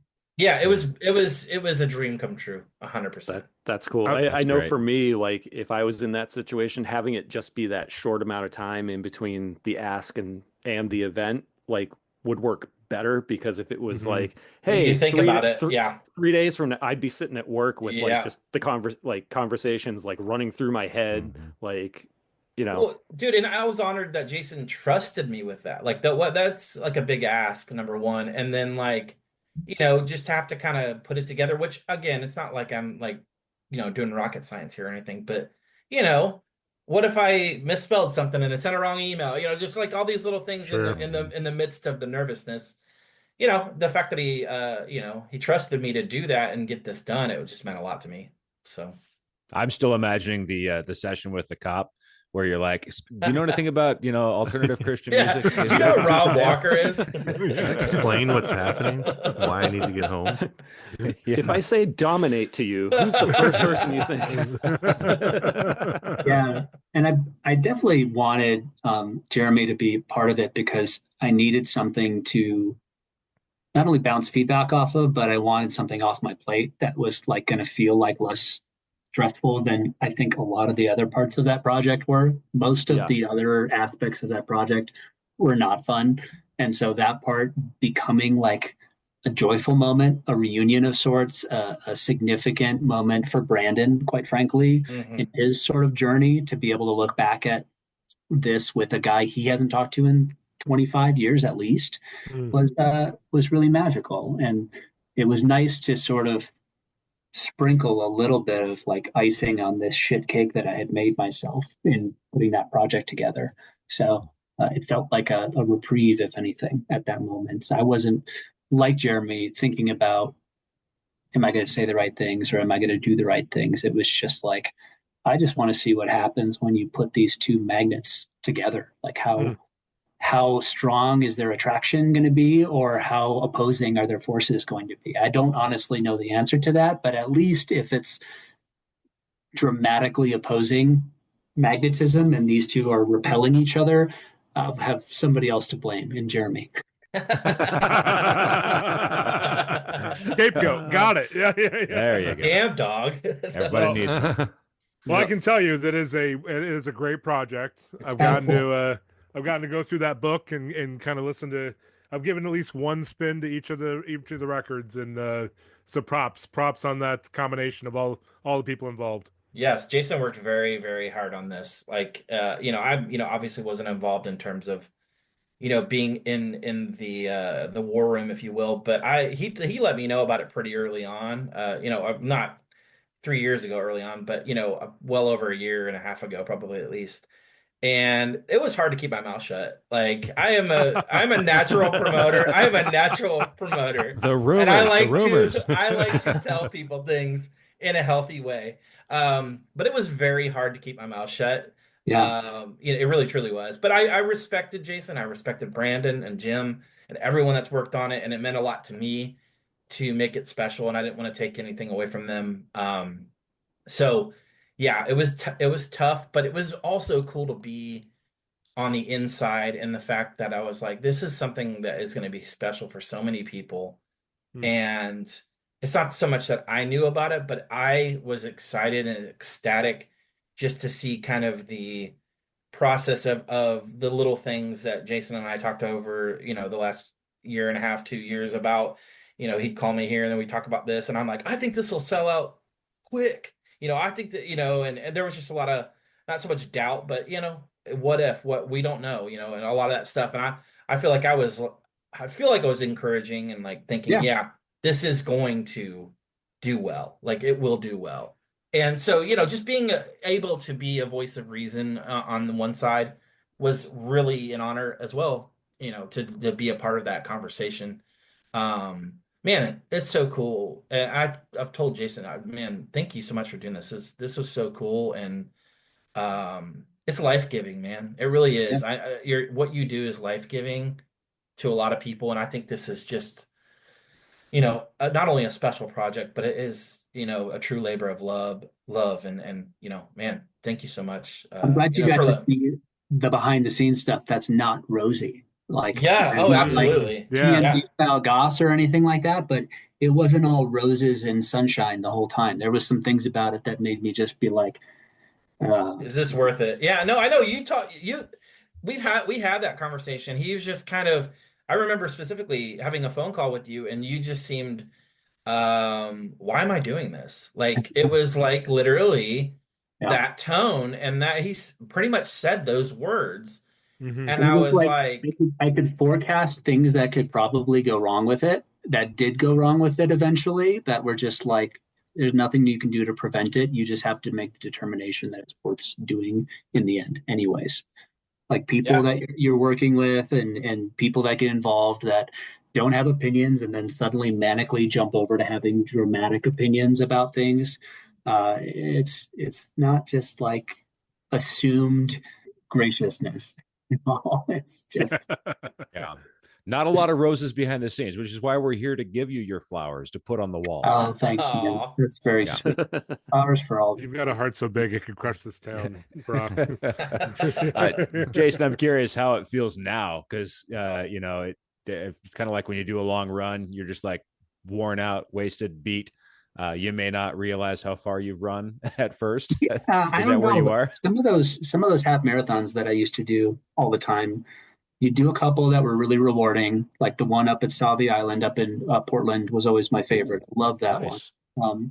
But then you do one in Virginia Beach that would be 95% humidity, Mhm. and you'd start no matter how early, it would just be misery by the end. And it's like only 8 a.m. by the time you're finishing, but you're just so hot and sweaty and your body has no room to breathe. And then you look back at that experience and it's always a little bit of a double-edged sword. So I feel like that's kind of how the Tooth and Nail box set ended up for me. It was like kind of a double-edged sword. I think I'll get some space from it, but there's been a couple projects that have been just like absolutely rewarding slam dunks, filled with nothing but fond memories, like the Fire and Frenzy dumpster box set or something like that. And then some of these things, like the Tooth and Nail box set or the MXPX box set, were just they were filled with more challenges. So I don't always just have like a straight up easy answer for that. I'm glad it exists. I'm glad I own one.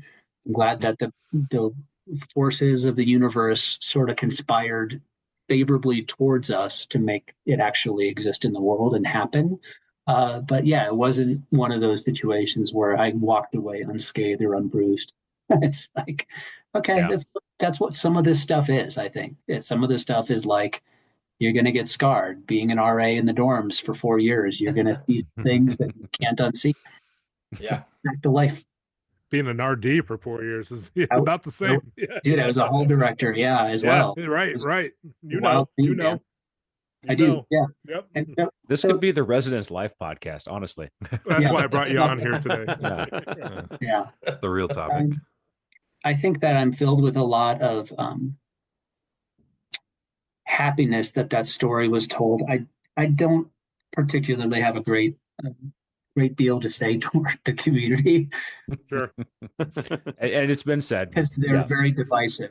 Social media was something to have definitely deliberately chosen to have avoided from the get-go. I should have just done that and had our team do that to start with this whole project. Put it out in the universe, let it exist, and don't read any comments or feedback, because people are up there in the world this audience specifically have so much personal ties to this scene that they're going to have opinions, and they're going to have ways that they thought that they should have done it differently or better or whatever. And they're going to make those opinions known. And the truth is 95% of the people out there got their box sets. They're gracious and they're quiet. They don't need to sound off on social media about it whatsoever. They're just enjoying their stuff at home. Yeah. Their families or their friends. And that's the people who I'd love to be able to hear from, but I don't. Yeah, well, and here maybe that's a call to action. And also, Jared, I don't know if this is too early for the gassing up our homies segment. Never too early. No, never. A big piece of what we've been doing recently when we talk to people that we appreciate the work of and people whose influence has been big for us. That includes both of you, Jeremy and Jason. And it really is important for us to tell you that what you've done means a lot to us. And sometimes you have to hold people down. Joe Yerke's not an easy man to give a compliment to. Sometimes you gotta I have to sit on him. You gotta sit on them until they finally hear what you're saying. That yes, we do love what you do. We appreciate it. And so maybe this is a call to action for anybody else who bought the box set and is listening. Drop something into the world where Jason can see it that shows your appreciation, because there's a lot of folks like Kevin. You got a Blenderhead LP. You're excited about that, and that's right. Well, yeah. So you have a Blenderhead LP in addition to the advertising flat. Yeah, that's right. So compared to your advertising flat, now that you can A/B them next to each other, how do they look? Here we go. Here we go. What do you think? Is it identical, or do the colors pop more on one versus the other, or what? I mean, one of them new print is really shiny. Yeah, the vinyl, the color is a lot brighter. Makes sense. Yeah. It's been aging on your wall for 30 years. Right. Hey, Jason, I wanted to ask you something real quick. I don't know if I ever asked you this. And I know you just quickly bring me through you either bringing it up or Brandon bringing it up. What was that conversation like? What was the initial conversation like? I'm just curious. Just curious. I had to go out and do all of the work ahead of time. So thinking about all the titles and all of the reasons why a Brandon or a Jim might say, well, why didn't you choose this one? Why didn't you choose Plank Eye? That's technically LP number 4, or Crucified. That's technically LP number 3. Why didn't you just go in organic order of the releases? And the reality became more about who's contributing to this community still meaningfully. That mattered more to me. Guys like Billy Power, guys like Brian from The Blamed, guys who needed a good shot in the arm to help them remember why they're beloved seemed to be a better story to tell than somebody who might just be grouchy online that they didn't get paid back then or now for the royalties on something like that. And then figuring out all the economics has to happen first before you even go to the label and say, I have this idea. You have to say it in a way that understands that, not meaning offensively, but somebody will ask the question immediately back to you. How much is it going to cost? How much do we stand to quote? How many do we have to sell before we break even? Not even how much do we stand to make. That's not what this project was ever about. It was just about getting back to even and telling a story that was compelling for tooth and nail, and really just doing a ton of the work and then trying to understand who would contribute and what things would mean that would be unique to the box set versus trying to do these all individually. We knew that some of these releases would not perform at 500 units individually, and the other ones would help to carry those titles up to selling out, so that every one of those artists could feel really good about the fact that their album sold out. That's pretty special to tell those artists. And to make the content exclusive to that booklet instead of inserts within each album was also a deliberate choice, because we knew that people were going to piece and sell out the ones that they didn't want from the box set. And they thought they were being super clever, but when they realized that there was no insert inside the album, it's only bonus content featured in the booklet, that makes them second guess that decision a little bit more. Maybe not always, but you get a lot of people, just sort of wishing that it had been done differently, or wishing that they had say in sort of the decision-making process. And this has way more to do with making economics make sense than it does, I don't know, anything else. Guys, I got to run. I just wanted to say hi. I hope you're well. Jason, Awesome, Jason. Appreciate you stopping by. Put them up bro. next to Ace of Base. We love you. I'll hit you up soon. We'd love to talk Record Archive more later. Yes. Yeah. Fine. See you, bro. Cheers. Thanks, man. Hey, so there's your surprise, Jeremy. That's really sweet of you guys. He's a great dude. He works very, very hard. And he's just a determined individual that I think has a knack for it, obviously. And yeah, he's fantastic. Him and I have become friends over the last couple of years, and I really consider him a friend, and it's just I'm honored to be his friend for sure. So I want to know what you guys think, because of all the negative feedback. We all know what he was talking about with the project. I'm just curious about everyone's consumer behavior. I don't function that way with something that I feel like this. If they don't take, if Jason doesn't take on the project, it just doesn't happen, right? Yeah, So you're it's 100% either right. it's either the version that they produce, no matter what you think about it, or nothing. Where I feel, maybe I feel a different way about like the electric company, where like I need them, I don't have a choice in it. I have an expectation for like the way they should function, or my cell phone bill. But something like this that is doesn't have to exist, Yeah. and no one owes. I just don't ever think to offer a biting opinion Or criticize. or a Yeah. criticism from my place as a would-be consumer and think that Who makes are we? sense. Yeah. Who Yeah, are it's we to like, go Yeah. to Joe and Reese and say, you mixed the nips wrong? Yeah. Here's how I That's would have right. done it. They're the geniuses that created that trash. They get to make it just the way they want it. And the reality Mhm. is you're not getting this anywhere else. There's Yeah. there's one person who cares and they're making it happen. Yeah. You know, and if you wanted the 7 nips to go differently, then maybe you should have got 7 nips and done it, right? Yeah. Yeah. Well, And that's So yeah. yeah, that's the thing. I feel like I've kind of refrained from commenting on anything because Sure. the way I look Smart. at it is people have a right to their opinion. Sometimes Mm-hmm. I don't always have to hear it or acknowledge it and I don't mean that like that their opinion doesn't matter. Their opinion matters, but they're not the ones that are working on this project. And you know what? If they are the people that work on this project, I would support them as well. Like I don't care who does it, as long as they do it and it's something that they've worked hard, been passionate about, and are capable of doing a good quality product. I don't care who does it. I'm sure Jason would feel the same way. If I know he loves it, enjoys it, but like if somebody could do a box set and another version of a box set, more the merrier. We all win. That's the way I look at it. Like everyone Yeah. wins. Yeah. I have a podcast, obviously, that I like to, from time to time, say my opinion, but I really, when it comes down to it, why does my opinion doesn't matter? Like, it's either, I don't want to force my opinion on someone. And so I just kind of keep it, to myself, and I'll like a thing here and there or, whatever it may be, but I don't want to stir the pot. There is plenty of that out in the world already. There's a lot of Yeah. folks Yeah. forcing opinions on a lot of people. Yeah. So, Oh, yeah. I was just gonna say I appreciate the fact that you do that because it's like Jason was saying, it's you do a good job on the pod of like just have it's conversational, evoking their feelings on stuff they might not thought about for years, and then like backing them up and gassing up, as we say, gassing up our homie. You gas up your guests and get them to maybe share stories they haven't thought about in years, Yeah. and think about it a different way. I truly want to leave this planet with positivity and lovingness, and my faith has a lot to do with that. I feel like I'm called to be a lover, and the older I get, I'll be 47 this year, and I'm like I'm over the bullshit. Like I don't like. Cool. I mean, either buy it or don't buy it. Like I mean, that's as simple as that, and like.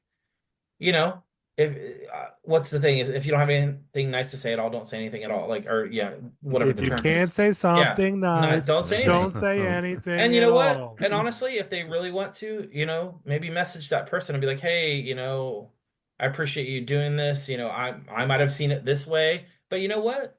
And that's great. That's fine. But it's like, I don't know. I think social media has just made everyone feel like every opinion that they have is gold. And I mean, I've said For a stuff certain online. swath, yeah. It's just like, hey, light up and get my opinion. Here we go. Kaboom. Yeah. And it's And it's like, all anonymous. Even if it's not anonymous, it's like nobody Yeah. in this comment thread knows who I am. So I'm just going to open both Yeah. barrels with bullshit. and Yeah. I just like being It's no sweet to good. people and taking care of people, Yeah. especially, Right. friends of mine who I know and work hard on something. I do take offense at times in terms of, hey, you don't know what they're going through. They've got their own life problems. They're going through all that, and you know what? They're willing to do something, take a risk that not many people can do or willing to do. Right. So, and that's not a slight to anyone by any means. It's just like we don't know everyone's story, Mhm. And I just I keep my mouth shut on a lot of stuff. But yeah, man, it was it was cool to be a part of it. So But I'm with you. Glad you were. thank you. But I think having kids made me realize, like, you think about what do you want your children to become? Like, Yeah. like what am I participating in that's helping form them into something? Because we are, whether we think about it or not. And like, I know my number one goal, I'd love my kids to accomplish like big things or whatever if they want to. But my number one goal is I just want you guys to be kind. Like, if you guys are kind, I just want you to be nice to kids that other people aren't nice to at school. Yeah. Like at the age you are right now, don't leave anybody out. Don't make anybody feel like they don't belong because of something you said or did. It's like, yeah, and the older I get, and then because I want that for my kids, I'm like, oh, well, you should be kind. Like, you have to be a role model of this. But, and I think with this situation, in these smaller niche interests where the criticisms know the name of the person behind the company. This isn't Walmart. Like, it's one thing to attack a behemoth that is just a pure capitalist endeavor and hold them to a high, like, serve my interest or I'll go elsewhere standard, right? You can kind of be selfish as a consumer if you're engaging with with Amazon or something. But in this case, where it's a labor of love, kind of passion, like business that is feeding things to fans, and like the whole Unoriginal Vinyl, it's like we pretty much get things that wouldn't have never happened in this format, and no one else cares to do it. There's not enough of us who are interested to make it profitable, so it's never going to be like a hugely capitalist endeavor. So it just takes somebody. So it's like if we criticize the person willing to put all this in as not their primary employment, to the point they get burned out, we lose any more new. Like we lose, right? Because no one who's going to step in and fill the void. Let he who has also designed a box set throw the first stone. And we won't get that. Throw the first box set. Even if someone is willing to do the work or thinks they are or cares or maybe has the capacity to fund it, if they don't have the history in the scene or the connection to, like, there's a combination here of affinity plus expertise plus ambition, like some willingness to go, that it's like, why would we attack that thing that keeps filling slots on our record collections that we're pretty excited about? Right. Well, and also we won't get that. I'm sorry. We won't get that. We won't get that Katie Hudson pressing. We won't get that Earth suit. That's right. We won't get that Insiders pressing. Like, come on. Do they know what's at stake? Yeah. Well, and the Brave Saint Saturn. There's a human being here. Yeah. And also, too, I mean, they're human beings, for crying out loud. They have feelings and emotions like anyone else. And Amazon doesn't have feelings, but they do. There's nothing worse. If we heard than Bezos, it's okay. Yeah. There's sorry. No, you're good. No, you're fine. I'll just block you out later. No, just kidding. Thank you. We can take all of us out. No, it's because you don't have an iPhone. Just kidding. There it is. We made it. Now it's a show. Who it's be a decent human being. Like, they have human emotions. They work hard. You work hard on something and someone trashes it online. How shitty is that? Like, that's pretty shitty. It's shitty. It's like, that's a shitty friend. To me, it's like, man, like, think about it from a different perspective, not a selfish perspective. It's like, hey, I'm not interested in buying this. And, maybe tell your close friends and keep it cool. But I just, the soapbox is what drives me nuts. It's like, I mean, I don't feel like even though I've done what I've done in this podcast, I don't feel like my opinion's worth shit in terms of like something like that. Like, I don't mean that wrong. And I'm not like saying, I just, to me, it's like, I'm not going to spend my time bringing down others. That's not the way I roll. So I appreciate that. That's evident. Yeah. Thank you. Except for Pete. I want everyone to know that, hey, Google, how many days has it been since June 29, 2007? And it has been 6,444 days without an iPhone, ladies and gentlemen. Come to the dark side. Hey, Google, buy Petey Hutchie an iPhone, ship it to his house. Hey, Microsoft Copilot, add to cart. What are you? Oh, wow. Hey, if somebody wants to, hey, Google, send me an iPhone, I don't have to pay for it. It can sit on my shelf. We're really angling for a sponsorship here, aren't we? Free iPhones for all. Yeah, it'd be an amazing paperweight. That would roll. We'll do 14 episodes comparing it. T-Mobile is going to be behind us very soon. Yeah. See you, Zach Braff. See you, Donald Faison. We're stepping in. And I mean, and honestly, Jeremy, that joke brings me so much joy. So your plans have been foiled. Hey man, I intercede for you every night. I'm not gonna lie. I knew somebody was praying for me. About time. Except for my beloved mother, she prays every night. She tells me all the time. Okay, that's cool. That's a sweet mother. Right. Mom mentioned number 3. No. Hi, Mom. I hope she doesn't listen. It's probably she'll pray for you more. Find out. And those other heathens that are on the show. Yeah. She doesn't know about our E rating, guys. Okay. Everyone's gonna make the prayer list. For all intents and purposes, we are clean as a whistle. Well, some people Yes. make the dean's list. I did make the prayer list. Okay. Of course. Hey, I did want to mention one thing about the box set that I thought was kind of cool. And this is in zero way a brag whatsoever. But I knew. But go ahead, brush your shoulders off. No, I knew. So Jason hit me up and was like, "Hey, someone's being difficult. And can you send me XYZ to help facilitate this person?" And I don't want to talk trash. That's why I'm That's fine. You could probably do the math. You could do the math. Yes. So anyway, We'll make up a rumor. so I facilitated a transcript and a video and whatnot, and so I was like, "Oh, this is cool. You know, maybe I'll get a mention or like something like that." And then, of course, that the call happened with Brandon and Rob and Jason, and I was like, well, I mean, this is like, even if I just maybe he'll give me first, let me know when they're on sale so I can buy one. That's like really what I was hoping. Just hook me up, let me know. And the next thing I know, he's like, "What's your address? I'm sending you one. Don't worry about it." And I'm like, "Are you freaking kidding me?" Right. Like, thank you. No, you don't have to do that, but thank you. And then I find out that I'm in the liner notes in multiple parts of it and a thank you. And I'm like, what the hell? Like, I had no clue that was going to happen. That's so cool. And yeah, it was validating and it felt incredible. And that's why I'm saying it's by no means a brag. I, to this day, am like humbled by that gesture. And it really, I didn't, it just meant a lot to me.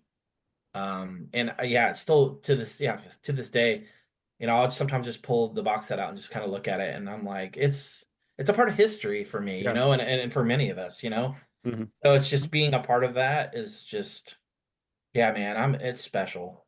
I bring it out to look at your name often, so it's really cool. And I'm like, I know him. I love it for you. Him. Yeah. Hey, bro, I get it, man. I get it. That's awesome. No, It's for so real. cool. I mean, it's just legit. No, it's just, yeah, man.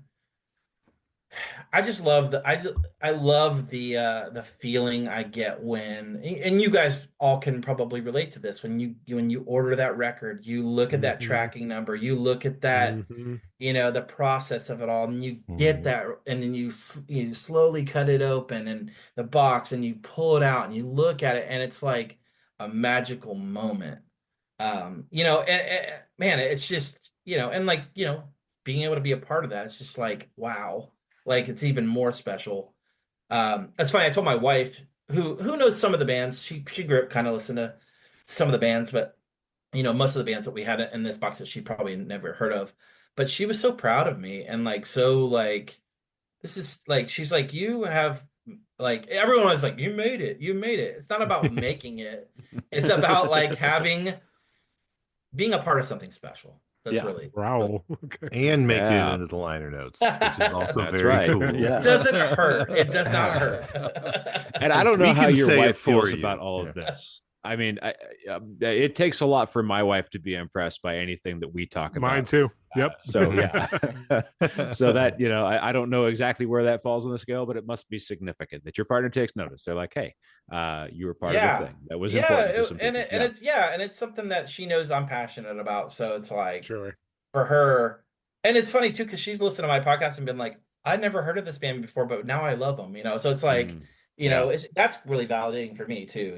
Just being able to yeah, just be a part of something special. Like just the whole music scene in general, I think is just it's life giving. Like I said earlier, it's the life giving thing for me at least.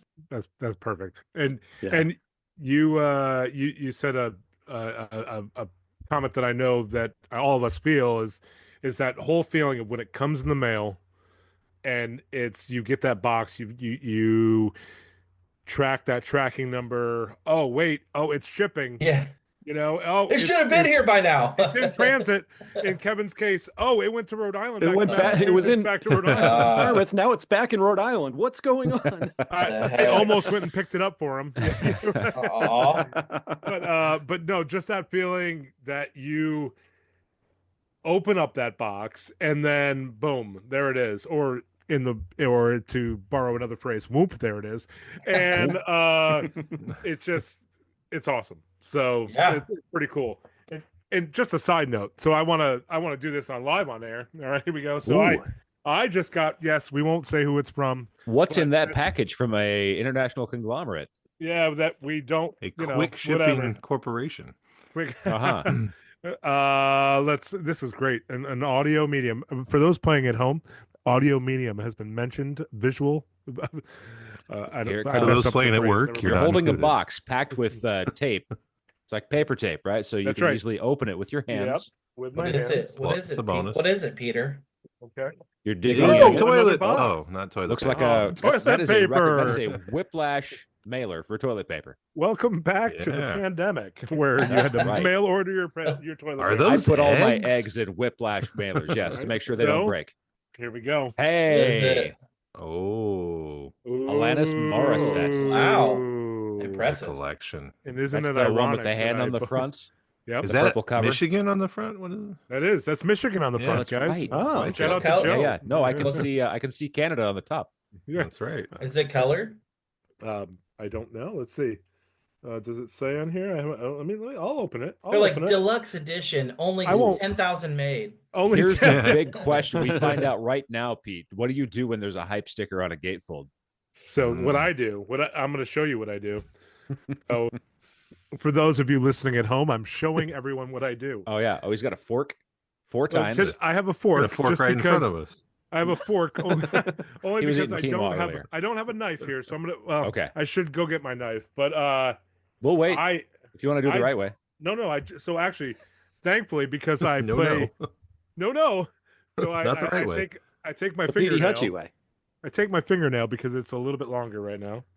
There we go. Yeah, You're just playing kinda- classical guitar at the I'm moment. gonna do, but I actually am. I'm yeah, trying to That bring fingernail? This one?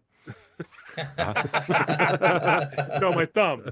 Okay. Yeah. He's like, no, this one. No, it's this one. Oh, found it. The tall man, yes. And then something that will not mess up the record. I just kind of go very gently down the side. So I like to keep, if it's not a gatefold, and it looks like this one is not a gatefold, I like to keep the plastic. Oh, is it on. not? No, this one is not a gatefold. It's very nice. Oh, so you did perfect. So You're leaving the plastic on, is what I Yeah, see. I do. I do. I take that back. It is a gatefold. Oh, So, okay. So what I like to do then is later on get a scissor, if you will, not scissors. I get a scissor, just one, Just a single. One scissor. and I cut around and I put it inside of the vinyl. Yeah. I like to keep that sticker. Inside the press, like you split the pressed No, record open. No. Yeah. Okay. Inside, between Yeah. the grooves. Take an iron out and you put it back in. The great part is I don't know if you knew this, but when Jeremy left the vinyl business, he sent me the press machine, so I like to repress the vinyl Originals. There we go. with Perfect. the sticker inside. I told you not to Perfect. tell anyone. Like the That's a- CDR though, so that one's now going to be the Goo Goo Dolls. It's no longer Alanis Morissette. You know, You're just going to copy over it. the record presses that we had at VRP were the same kind that Jack White has at his their manual presses. Yeah, the same exact brand. Yeah, yeah. What you know about Jack You know, White, Pete? It strikes me what we should do is get clear vinyl, and then we should put the hype stickers inside the vinyl. Guys, I don't know if you knew this, but I went to go see Jack White yesterday, and I got a tour exclusive. No way. Tour exclusive. His new No Name album. Oh wow! And in the reflection, you can see I'm talking to all of you. I don't have anything I can see that. scandalous There's like Reese nothing Roper. lurid or impure but- on your screen, right? But except for the 4 guys I'm looking at. So I guess that's not entirely right. clean. So this Somewhat is like a impure. tour exclusive variant, and I'm not opening it up yet, but I will at another time. We You're respect going to hold it until it's So- worth $800, and then you're going to buy 2 Mute Mouth records. hey, let's go over to the left here. So this is Mute Math Corner. Here they go. Oh man, I just saw there's an original. It might be a 10th anniversary, but it's what, $250 I think at the moment, which is less than I've seen before. For me, Math? Yeah. Wow. Jeremy, are you going to join us in the Mute Math Corner? What are we talking about? Is it a Oh, we're talking about Mute Mute Math. Oh, okay. So Or you can hang out with me and Kevin in the right ear. here's my thing about Mute We Math. talk I about think anything they're- else. Go for I it. think they're incredible. Uh-huh. And Oh, I've just no, never homie. listen. No, I like them. I just never got into them. I think they're phenomenal. I think Darren's an incredible drummer. Paul's they're phenomenal. Great songwriter. hugger. And I've Yeah. seen them a couple times. I've seen them. They're great. I just never was Sure. like all about it. But if they came through, I'd go see them. They're that type Yeah. of band. So Did you ever book Earthsuit when you were booking shows? I did not. I did Okay, not. yeah, They- it I think seems they like it were might have done. been I think they were slightly done outside by of- yeah. then. Yeah. Yeah. I Okay. feel like they Right. were. Yeah. Because when did you start? 2004. Oh yeah, Okay. they were. That Yeah, Mute Math was yeah. going by then. It was Yeah. Mute Math was hyped. too. Yeah. Yep. Yeah. I I knew stickers who I and knew everything. who Earthsuit was, and I Yeah. didn't know the correlation. I just Yeah. Yeah. So their records are real expensive. Well, I believe it. Jared and Kevin, for this bit to work, hello. you need to be talking about something else over at the Yeah, right you can ear. layer in some other our conversation. bad. if Sorry, you want. sorry, we were taking naps over in the other. Yeah, side. just close. I was just The resting my non-mute math eyes. I nap wasn't corner, sleeping. yeah. Yeah, just so- eyes so- resting. So time out in editing. Please play some lullabies. Time in. Okay. We'll sing a The new little bit and Starflyer add record that on the back. right channel. You Yeah. know, you know what would be amazing? Time out to play some Mute Math lullabies. I'm sure they're out Ooh, there. I Time wonder. in. That would be cool. That's awesome. Yeah. Time out. Brock is DB Cooper. Time in. Oh, okay. Yes, thank you. Yeah. Yeah. Rumors are Um, true. Yes. Quite true. Quite true. To answer your question quickly about Alanis, what do we got? it's not a colored variant. It's just Little. yeah. Black vinyl. Black is a color. It is a color. It's all the colors, really. If I had gone through Target, I'm sure I probably would have had a Colored variant. one. Yeah, But this was a very affordable price, I and understand With that. reasonable shipping rates. it was on super sale with very reasonable shipping rates. And I Quick decided, time frame. yes, and with many vans. No, I get it. I get it. Hey, do we have a game? We do, Oh, do we? and it's a special game. Ooh, well, Jeremy, you know we have it. Pull out all the big guns for you, Jeremy. God, So you remember the rumors are false game that you played last yes, I time? do. I do. Well, this time we've upped it. It is Oh. now the rumors are false celebrity edition. Ooh. Volume 2. Ba-bow, ba-bow, ba-bow. So, rules of the game are the same. You have to pick out what the true statement is. Okay, the true statement. Okay. Oh, All right. So one may be in reverse. There's one false. You're statement. diabolical, Pete. So- I don't know. This time, Jeremy, it's not us. Okay. It's not us with the stories. Okay. It's the celebrity. It's edition. it's friends of the pod, the celebrity Okay. friends of the pod. Okay. And so they've given us stories about their band, but the same game. So where do we go first? Let's start with Jeff. Which one? That doesn't help you. Oh, Jeff. Can you identify your Jeff, please? Well, let's let Jeremy pick. Okay. So we've got Jeff Becker. We've got Jeff Fortson. Mm. We also have Adam Neubauer Mm. and lead singer of Five Iron Frenzy. Okay. Let's do the 5 Iron Frenzy because I know Perfect. I know the other guys. So Okay. yeah. Here we go. And it's in audio form. Okay. Hey, it's PD Hutchie, temporary lead singer of 5 Iron Frenzy. So I'm speaking on behalf of the band. Here are my 3 truths and 1 lie of 5 Iron Frenzy. So the band started as a side project to an industrial thrash band called Exhumator. That's the first truth or lie. The band's name came from a roommate who was afraid of being jumped and said "Putter Mayhem" while holding his golf club. On the bus, we did have a pet rock named Rockzilla. And Micah makes a fantastic margarita and arguably the best of the band and would often offer it to friends. There you go. Good luck.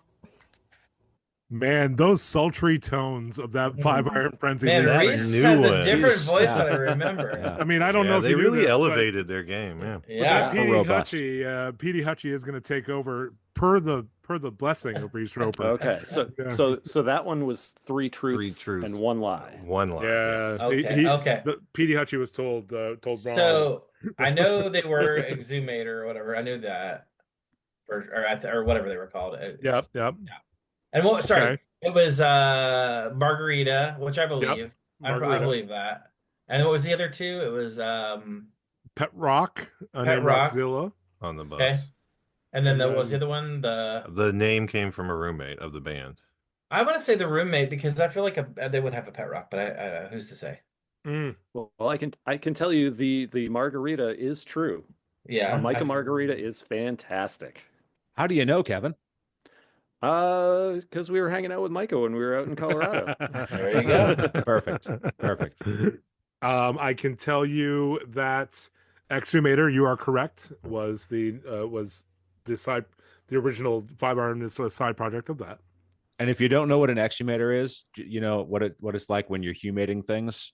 When you stop humating, I think that's really what happens. That's when we find the truth. Or your former humator that just That's right. you Yeah. separated Once from. I humated, I no longer do. It's like pre-exhumator. That hole is just too fine to be dug. Whatever. Yeah. Well done. Thank you for picking up on that. Yeah, I think the roommate one. I don't know. Okay. Well, I'm so sorry, but it was the Pet pet Rock? rock named Wow. Rockzilla. Okay, I mean that seemed like the weirdest one of them, so Yeah. that's why I didn't pick that.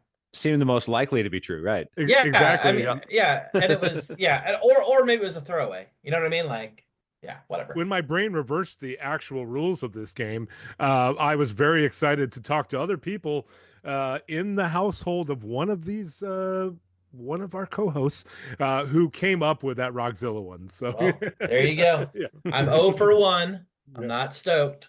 That's okay. That's all right. It kind of is a throwaway because it wasn't the real lead singer anyway. Well, fair enough. What direction are we going next? Let's go with Jeff Fortson. Ooh, Okay. Squad 5-0. So also 3 truths and 1 lie for Jeff Okay. Fortson. Okay. All right, story 1. One time Squad was on tour back in the day. I want to say it was like maybe 98. And we had a show in like Evansville, Indiana.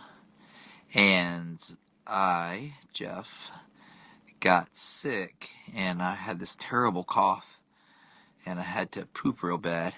And I went to go take a poop at the venue because, I'm still playing the show even though I was sick. And I went to go take a poop at the venue. And while I was pooping, I coughed so hard that I got a hemorrhoid from pooping and coughing at the same time. Oh man. And then it turned out that night we had to leave Evansville and drive straight to Mississippi overnight. And I had to ride shotgun. And when we got to Mississippi, we checked into the hotel that morning. I was still real sick. I went to the bathroom in the hotel before I got in bed, because I wasn't feeling well. And I looked, and there was like blood in my underwear. And it turns out I had a bleeding hemorrhoid. Not only did I get a hemorrhoid, I got a bleeding hemorrhoid. And there was blood, coming out of it. And so anyway, I love the level of went to detail. bed. Best I could figure to do was to put some toilet paper up there to stop the bleeding. Went to bed, fever broke, went to the show in Mississippi that night, and we were playing, and back then I used to wear these baggy shorts, and we were playing our song, and about midway through our set, I looked down, and there's a bloody There's the bloody piece of toilet paper on the stage. That No, toilet paper no. from my solution. So there's a bloody hemorrhoid. And I I hate tried to this. step on it real quick and kick it out of the way, but the stage was carpeted and it just left a big blood streak across the stage. Oh my God. No. Poor guy. So that's just number one. Holy Wow. cow. How could it not be true with the level of detail? Right. Here's number two. And yet, And yet, We don't know. Next story. We were in Ohio one time and we were playing this show in an indoor driving range / sports bar.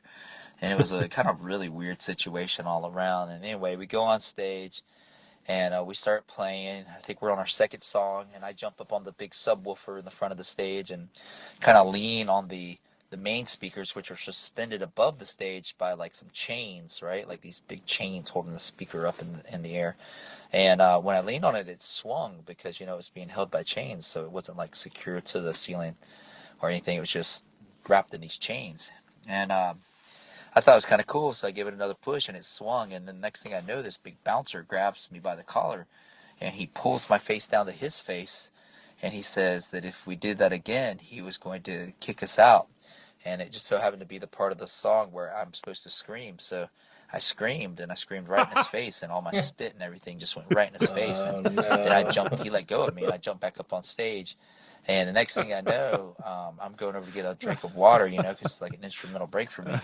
And I hear all the music stop, and I turn around, and this guy has come up on the stage after me, this big bouncer guy. He wants to kill me, but my entire band is between him and me, and they're all trying to get him to calm down. And as I'm watching this, it sort of like goes into slow motion, and I'm just sipping this water. And then I just hear like this 80s movie music montage start in my head. And the only thing I could think to say was, like, I looked at him, and I took a swig of water, and he's just yelling and, just so angry. And I looked at him and I said, "Man, you need to cool down." And I took my bottle of water and poured it on his head. And he turned even more red. And then I ran off the stage, backstage, and I got trapped. I was running, and I got trapped at like a dead end, and I was waiting for him to kill me. And he never killed me. And then I turned around to see why. And my entire band was hanging off of him like Christmas ornaments so that he couldn't land a punch. They were all hanging off his arms and on his back and around his neck. And yeah, so that happened. We did end up getting paid for the whole show, though, because Jimmy Rocket Ship worked his magic, and we got paid for an entire set, even though we only played 2 songs. Aw. Jimmy's great. incredible. what a storyteller. Incredible. Right? Right? This is great. We're only halfway Yeah. there, guys. It's the pet rock. That's what that's Yes. Here we go. My understanding is when they hang the speakers with chains, it's called flying the mains. Yeah. From those who know in the sound industry. Yeah.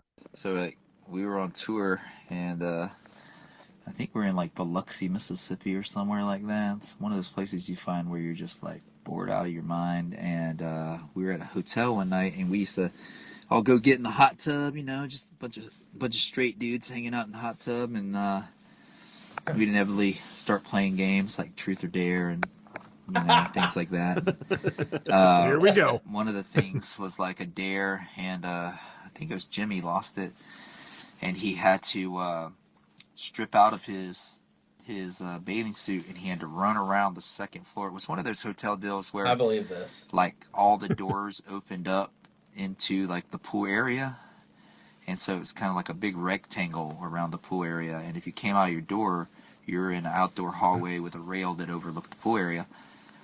And so anyway, Jimmy lost this bet, and he had to go run around the second floor, make one complete lap butt naked.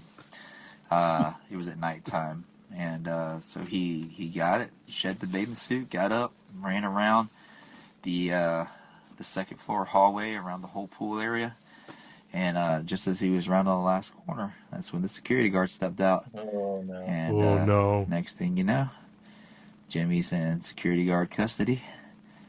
They were nice enough to let him get his bathing suit back, put that on, and then next thing you know, the police show up to the hotel, and we're all trying to make it seemed like it wasn't such a big deal, you know, like we were just We always run around naked. we didn't mean anything by it. But they were pretty adamant down there in rural Mississippi that he needed to go with them to the station. So he got to take a ride to the station. And we all got to go down there. And through a little bit of pleading and soothsaying and stuff, we actually we got him out. And nothing really much ever else came of it. But it was a lesson that, like, you don't want to lose a dare and have to run around naked at the I think it was a Comfort Inn Mississippi. You know, maybe end up in prison or jail or on some type of registry list for the rest of your life. So let's keep those bathing suits on, kids. It's a hard knock I life. 100% believe that. Like, that sounds like par for the course. Keep your bathing suits on, kids. That's good advice. Fortson wins the award for most detailed stories. Yes. Here comes the final installment on this Fortson saga. So once we played this show in Jacksonville, Florida, we were in I think it was at Jackrabbits.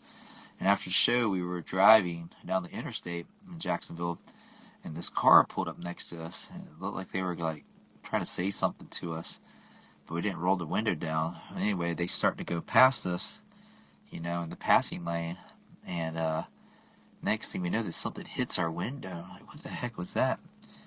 And so we pulled over, and it turns out it was like human feces, and the car had thrown feces at us, and it hit our window. And we're like, what the heck is going on, Jacksonville? You know, it's kind of weird, we thought. And then, like, a couple, I don't know, days, I don't know, months or weeks later, we were on the interwebs, the internet, if you will, and we get a message on, like, our band website, or I don't know what it was at the time, maybe the Kickstart My Heart fan page or whatever, fan club page. But the person messaged it and said, I am the person from Jacksonville who threw shit at your car, and it was my shit. It was human shit, and I threw it at your car. And, yeah, that was just really weird. It's kind of a weird thing to happen to you. And they said it like they were really proud of it. I don't know if that's a thing in Jacksonville or something where you throw your excrement at other cars, and it's like maybe like you're marking your territory or something. I'm not sure. Weird. It was a weird incident. Man, those are all intense. Jeremy, can you address this rumor that flinging poo is a Jacksonville activity? Man, I'll tell you what. I would not be surprised in certain areas if that did happen. I've never, thank God, happened to me. But yeah, I cannot confirm that. I would say the Jacksonville one's fake. Okay.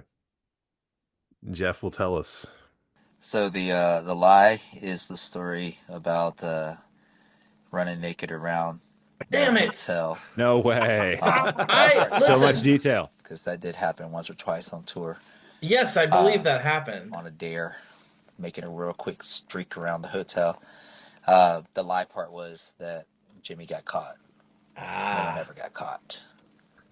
Okay. Wow. Wow, those were very convincing. Oh my gosh. Wow. Just All the very thorough. storytelling. Yeah. Yeah. Well, and the reason why I thought Jacksonville was the fake one is I didn't know if you told him that's where I was from, so I don't know if he was just trying to, you know, throw me a different way. But I have heard stories of bands that ran around, you know, ran around the pool naked. So I know that for sure happened. Well, as young dudes growing up, that's, you know, that would happen, right? Yeah, that's very unsurprising. Yeah. Yeah, absolutely. Man, I'm 0 for 2, guys. I'm rusty. No, I definitely texted him. I was like, that happened? That's the most bizarre thing. Like someone threw poop at you and then told you about it? That's like they wanted you to know. Like it was not anonymous. It was that like, I claim that evil. act. Please attach my name to that memory. Anonymous member. Right. Yeah. I mean, And just in case you thought it was somebody else's that I threw. Right. No. Self-produced. But just like the logic of it, you know, you're driving down the road. Oh my God, it's Squad 5-0. Hang on.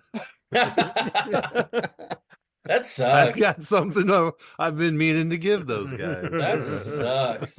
I've been carrying that around since they were here last time. There Bummer. were 3 vans before this. Finally got the right one.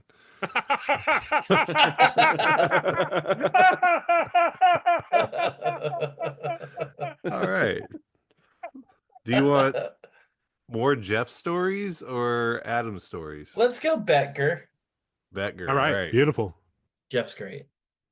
Hello, Pickle Home companions. This is Jeff suffering with 90-pound wuss, Rock on. raft of dead monkeys, dry bones, and suffering and the hideous thieves. Anyway, I have some facts about 90-pound wuss that you may or may not know. The song Perseverance on our first record, the first opening track, we talk about some people warning us. When we were in Shelton, Washington, we were on our way to a show in Olympia, and we stopped off at the Lucky Dog Casino to do a little bit of gambling, and we show up, and a pile of rednecks comes up and warns us because we're all mohawked and looking crazy, and they did tell us to beware, and it ended pretty poorly with a kind of a riotous bar fight, and yeah, it was not a good scenario. Nobody got severely hurt, but Matt, our bass player at the time, did get a black eye, and I got my face shoved into a table. But for the most part, Hammelberger just whooped butt, and those guys ended up leaving us alone.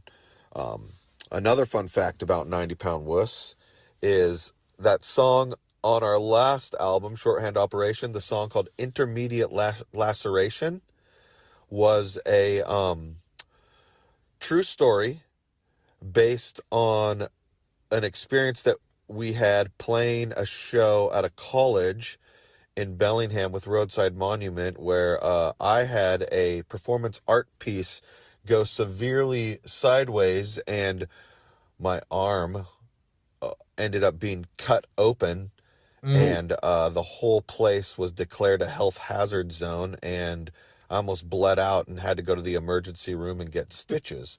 And that song, I wrote a song to sort of remember exactly what happened and how that went. So that's that. And one other fun fact about 90-Pound Wuss would be that the hidden track on Where Meager Die of Self-Interest was pretty much all performed by the guys in Roadside Monument and Blunderhead. They basically wrote that song and put that song on the end of that album, and I just sort of sang over it. All that ambient stuff that was going on was by some friends of ours that had this like ambient weird goth industrial band. And so when we went in the studio, we turned off all the lights and had a bunch of candles burning, and it was sort of this big long jam thing that we all just kind of did. So the name of that song is called The Pollutant, and I hope to re-record it sometime and have an official release with it. Anyway, those are some facts about 90-Pound Wuss. Now you tell me if any of them are legit. Man, those are tough. They're all really convincing as well. I do believe the last one. I believe the Roadside, because I feel like on my episode with him he mentioned something like that. I just feel like he did. And the first one was, I believe the first one too. I truly believe that. I think it's the second one. All right. Interesting. Yes, the rumors are true. Intermediate Laceration is based off of something that actually happened. We were playing with Roadside Monument at Western Washington University in Bellingham, and I was writing something on my arm with sharp objects. Lovesick, which I say in the line, and dead end. And I went to cut my arm, and I really cut my arm. He did Blood tell me started this. squirting like a hose at people because we were playing on the floor. And I lifted my arm over my head and tried to tourniquet it with my other hand, and blood was running down my entire body, covering me everywhere. Sucks. dripping everywhere. They had to call a hazmat crew, take me to the hospital. I was millimeters away from slicing a major artery. Oh my. I still have a big old scar on my left arm from that. So, don't play with knives, kids. Oh, that's intense. amazing. Not only to have like an enormous laceration, but also for the hazmat team to show up. The hazmat team. Oh. So that was true. So the other two weren't? Is The that what other I'm hearing? two, In this correct. case. So the Shelton. Yeah. What? So Partially true. the fight's not true, right? Oh, Right, yeah. okay. I'm like, Yeah. I feel like, okay. See, that's what's confusing because I feel like there's partial truths. Yeah. So that's what Yep. makes me aim towards that. So technically, I'm right, but technically, I'm not.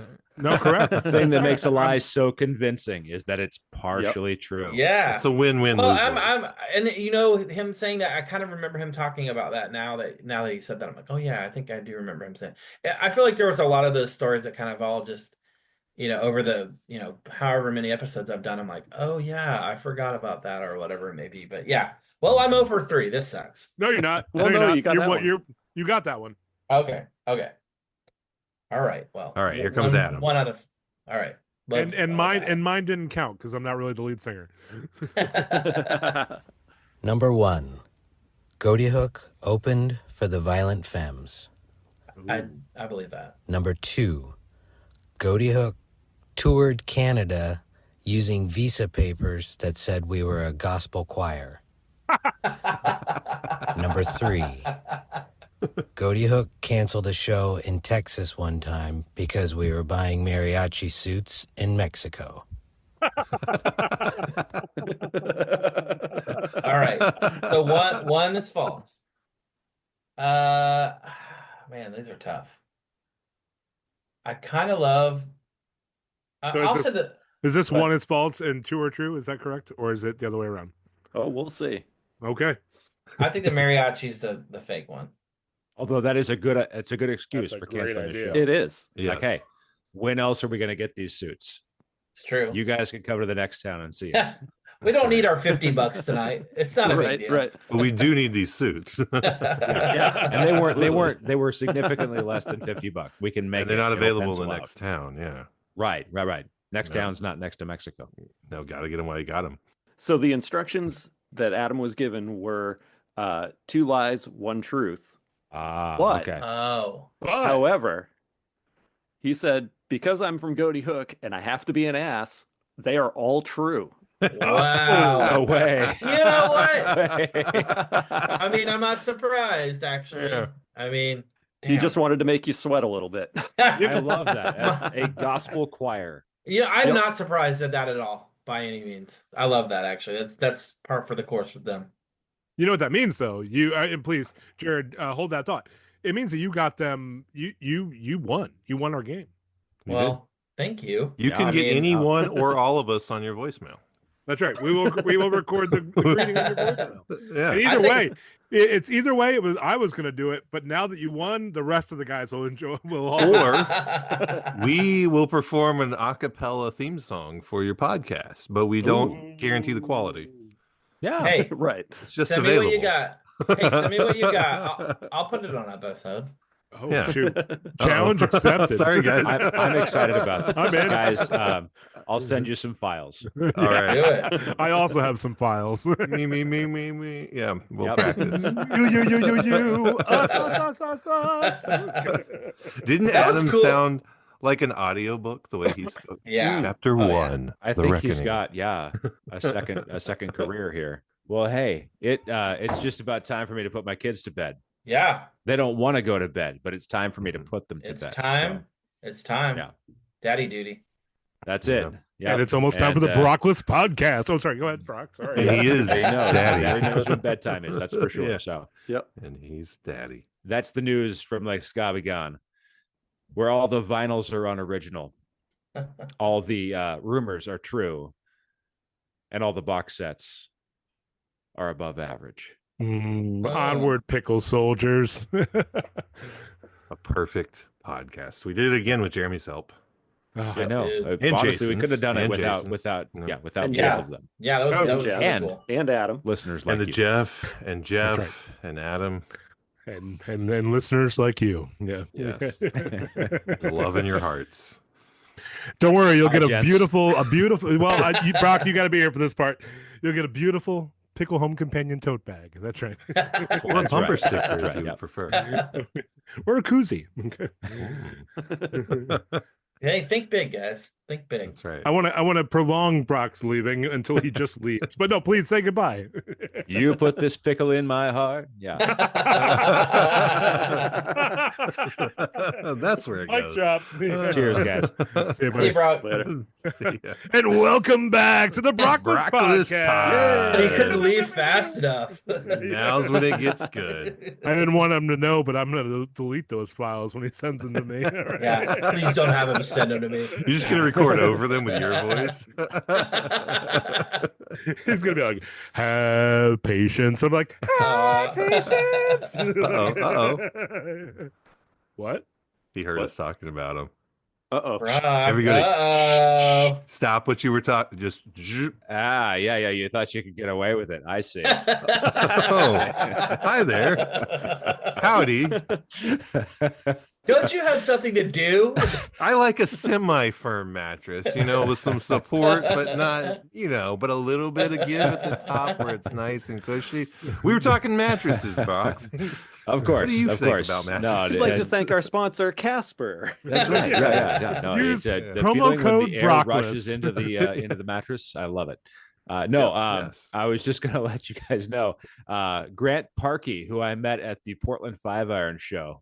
He's a member of the 90s CCM recovery group. If he gets this far, he said he was going to start listening to a Pickle Home Companion today. Yes. After we met for coffee. It was super nice of him to Ooh. make space in his time. So, Grant out there keeping it real. I appreciate him and what he does. So, but Grant, if you're still listening to a Pickle Home Companion after all the filth that we put out there, we love you. And We did this especially for Grant. That's right. And the crazy part, Brock, is he heard you leave and he's like, I'm turning that crap off. He doesn't know you came back. Yep. Everybody Hide join me your on the kids. right here. Brock, stay over on the left. No. Hey, here's the secret. I've got nothing in my left ear. Oh, Dastardly. And he's gone again. he's a rapscallion, that one. That's a low light. Okay. Now Well- back to Brock bashing. Yep. And I do hope that you're listening and welcome. Yeah. But if it's any consolation, if you're listening in an audio medium, I'm in his house right now. Okay. As opposed to all the other mediums we offer on our Patreon. The low light, Well, you got to get the Patreon, then you can see That's what right. we're talking about. That's right. Yep. That's right. Oh, that's good. I love that he came back. That was amazing. That's awesome. That was a great gig. Yes. Hey, I want to tell you guys real quick. I really and I told you guys this last time, and I really enjoy the podcast. But I really enjoy your friendship. I just wanted to tell you guys, I know it was cool to connect with you guys, and I appreciate you guys as humans and overall, man. I really appreciate all the kindness you've shown me. It's really cool. Oh, thanks, dude. I just didn't want to forget to say that because I just look forward to spending time with you guys and hanging out. So yeah, man, appreciate you guys. Oh, And that's kind of what's thank you, been man. really fun for us is, Mhm. just getting to do these like fun hangouts. And Yeah. it's like, I mean, kind of like you, like, I can't believe this is real life, like having, this moment with like Brandon and, Yeah. like that's kind of what this is for us is like, Right. Mhm. if you told me that we'd be hanging out on like Zoom, like talking with like all these different people about utter nonsense and just laughing and having a good time, like Yeah, that's I'd awesome. be like, no, that would never happen. Well, and accept my tomfoolery. Like it's like, just, like there's- this is the only other podcast I'm allowed on. I mean, sure they edit me out, but Just like long pauses. Right. There's no doubt if the original concept was like, hey, let's have a podcast and invite these folks to join, and we're going to talk about nothing, we would have never scheduled a Zoom call if that was the idea, right? Like, what has become this opportunity to make friends, which has been the best part of like, we keep adding new friends to the mix because of the opportunity to invite them to something to chat, and then it continues, like you, Jeremy. Yeah. So like, Thank you. Yeah, it's like it's legitimate, but it is cool to go from like, oh, someone's going to talk to us for a little bit on the podcast, and it becomes like a connection outside of recording a podcast. It's like, oh, this is like, we do have a friend, and this is fun, and there's shared interest, and like it's fun to make fun of Pete for not having an iPhone. Yeah. Absolutely. And we're serious. I love it. It's not really a joke, Pete. And we're serious. Thinking it's a joke, but it's this not. is an intervention. This is a continual daily. I don't know how many times we have to make it clear that we're not joking. Get an iPhone. It's 6,444 days of intervention. It's about to go 6,445. It's hilarious. That's cool. I'm happy for you guys. Like, I think you guys do a great job, and yeah, it's fun, it's goofy, it's what it's meant to be. And I think I'm stoked for you guys. And you know, the past guests you've had recently, I'm just like, yeah, that's amazing. That's so cool. You guys deserve it all. It's fun. I appreciate it. We appreciate you taking the time with us, and man. always we so appreciate your friendship. So appreciate what you do. I know we've said it numerous times, but we can't say it enough that it's appointment television. It's appointment podcasting for me to listen to yours. I especially like them for long road trips because it's kind of like you keep me company on a long car ride to listen to a bunch of your old episodes, or a bunch of episodes I haven't listened to. So thank you for that, and it's so cool. So thanks so much for joining us. Really appreciate it. Absolutely, I'm super honored you even asked me. That's really cool. That was cool to bring Jason in. That was awesome. I really appreciate that. That's really sweet. Yeah, man. No, I really truly appreciate all of you guys very much. So, and you know, just being able to goof off in the group text, I think is cool. And I'm really, you know, one day we'll get Pete on board, and you know, and then the world will be good. That chat won't be green anymore. Yeah. but you know what that means, will be right. Pete. There is nothing all will be wrong. There's nothing worse than a freaking green text in a group text. It is a buzzkill. It's the energy I bring to the table. But I like you, so I just go it's with the barriers he's willing to overcome to maintain this friendship. Yeah. And I understand that you hardly text our chat, and you all have your own. I get it. It's all good. Appreciate you, buddy. Hey, we will let you go, but hey, man, I really appreciate you, and thanks for everything. This was fun, guys. I appreciate it, and for sure, we'll talk soon. And man, appreciate you guys. All right, awesome. Later. All right, see you guys. Man. See you, buddy. All right, dude. Bye. How do I get off this thing? Here comes Brock. Hey, Brock, he left. Hey, Brock, he left. Trap. Oh, that's fun. Dude, that's Welcome always a back. good hang with him. Here we are. And then there were 3. It started off one by one. 4, and then went to 5, and then went to 6, and then down to and then down to 4, and back to 5, and down to 4, and now we're at 3. And that's been your recap with Pete.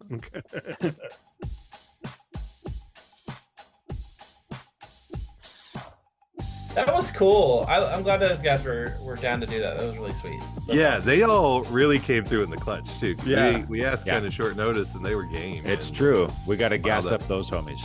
I do want to take that opportunity then to thank Jeff Fortson, Spot 50, Jeff Becker, 90 Pound Wuss, and all the various other bands, and also Adam Neubauer of our good friends Cody Hook.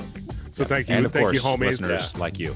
And always. That's right. And listeners like you. Thank you, homies, for if you double your contribution today. And we would have more money than we did before. That's right. Do it, Rockapella. Join a Patreon. Oh, join a Patreon. Join a Patreon. Wow. There's 3 tiers. Pick the one that's right for you at your giving level. We don't know them yet, but there's 3 of them. You'll see their perks and the rewards. And the lonely fans is the secret perk. Pete, we've talked to you about promoting your side project on the podcast. You need Jesus. Amen. That's right. Amen.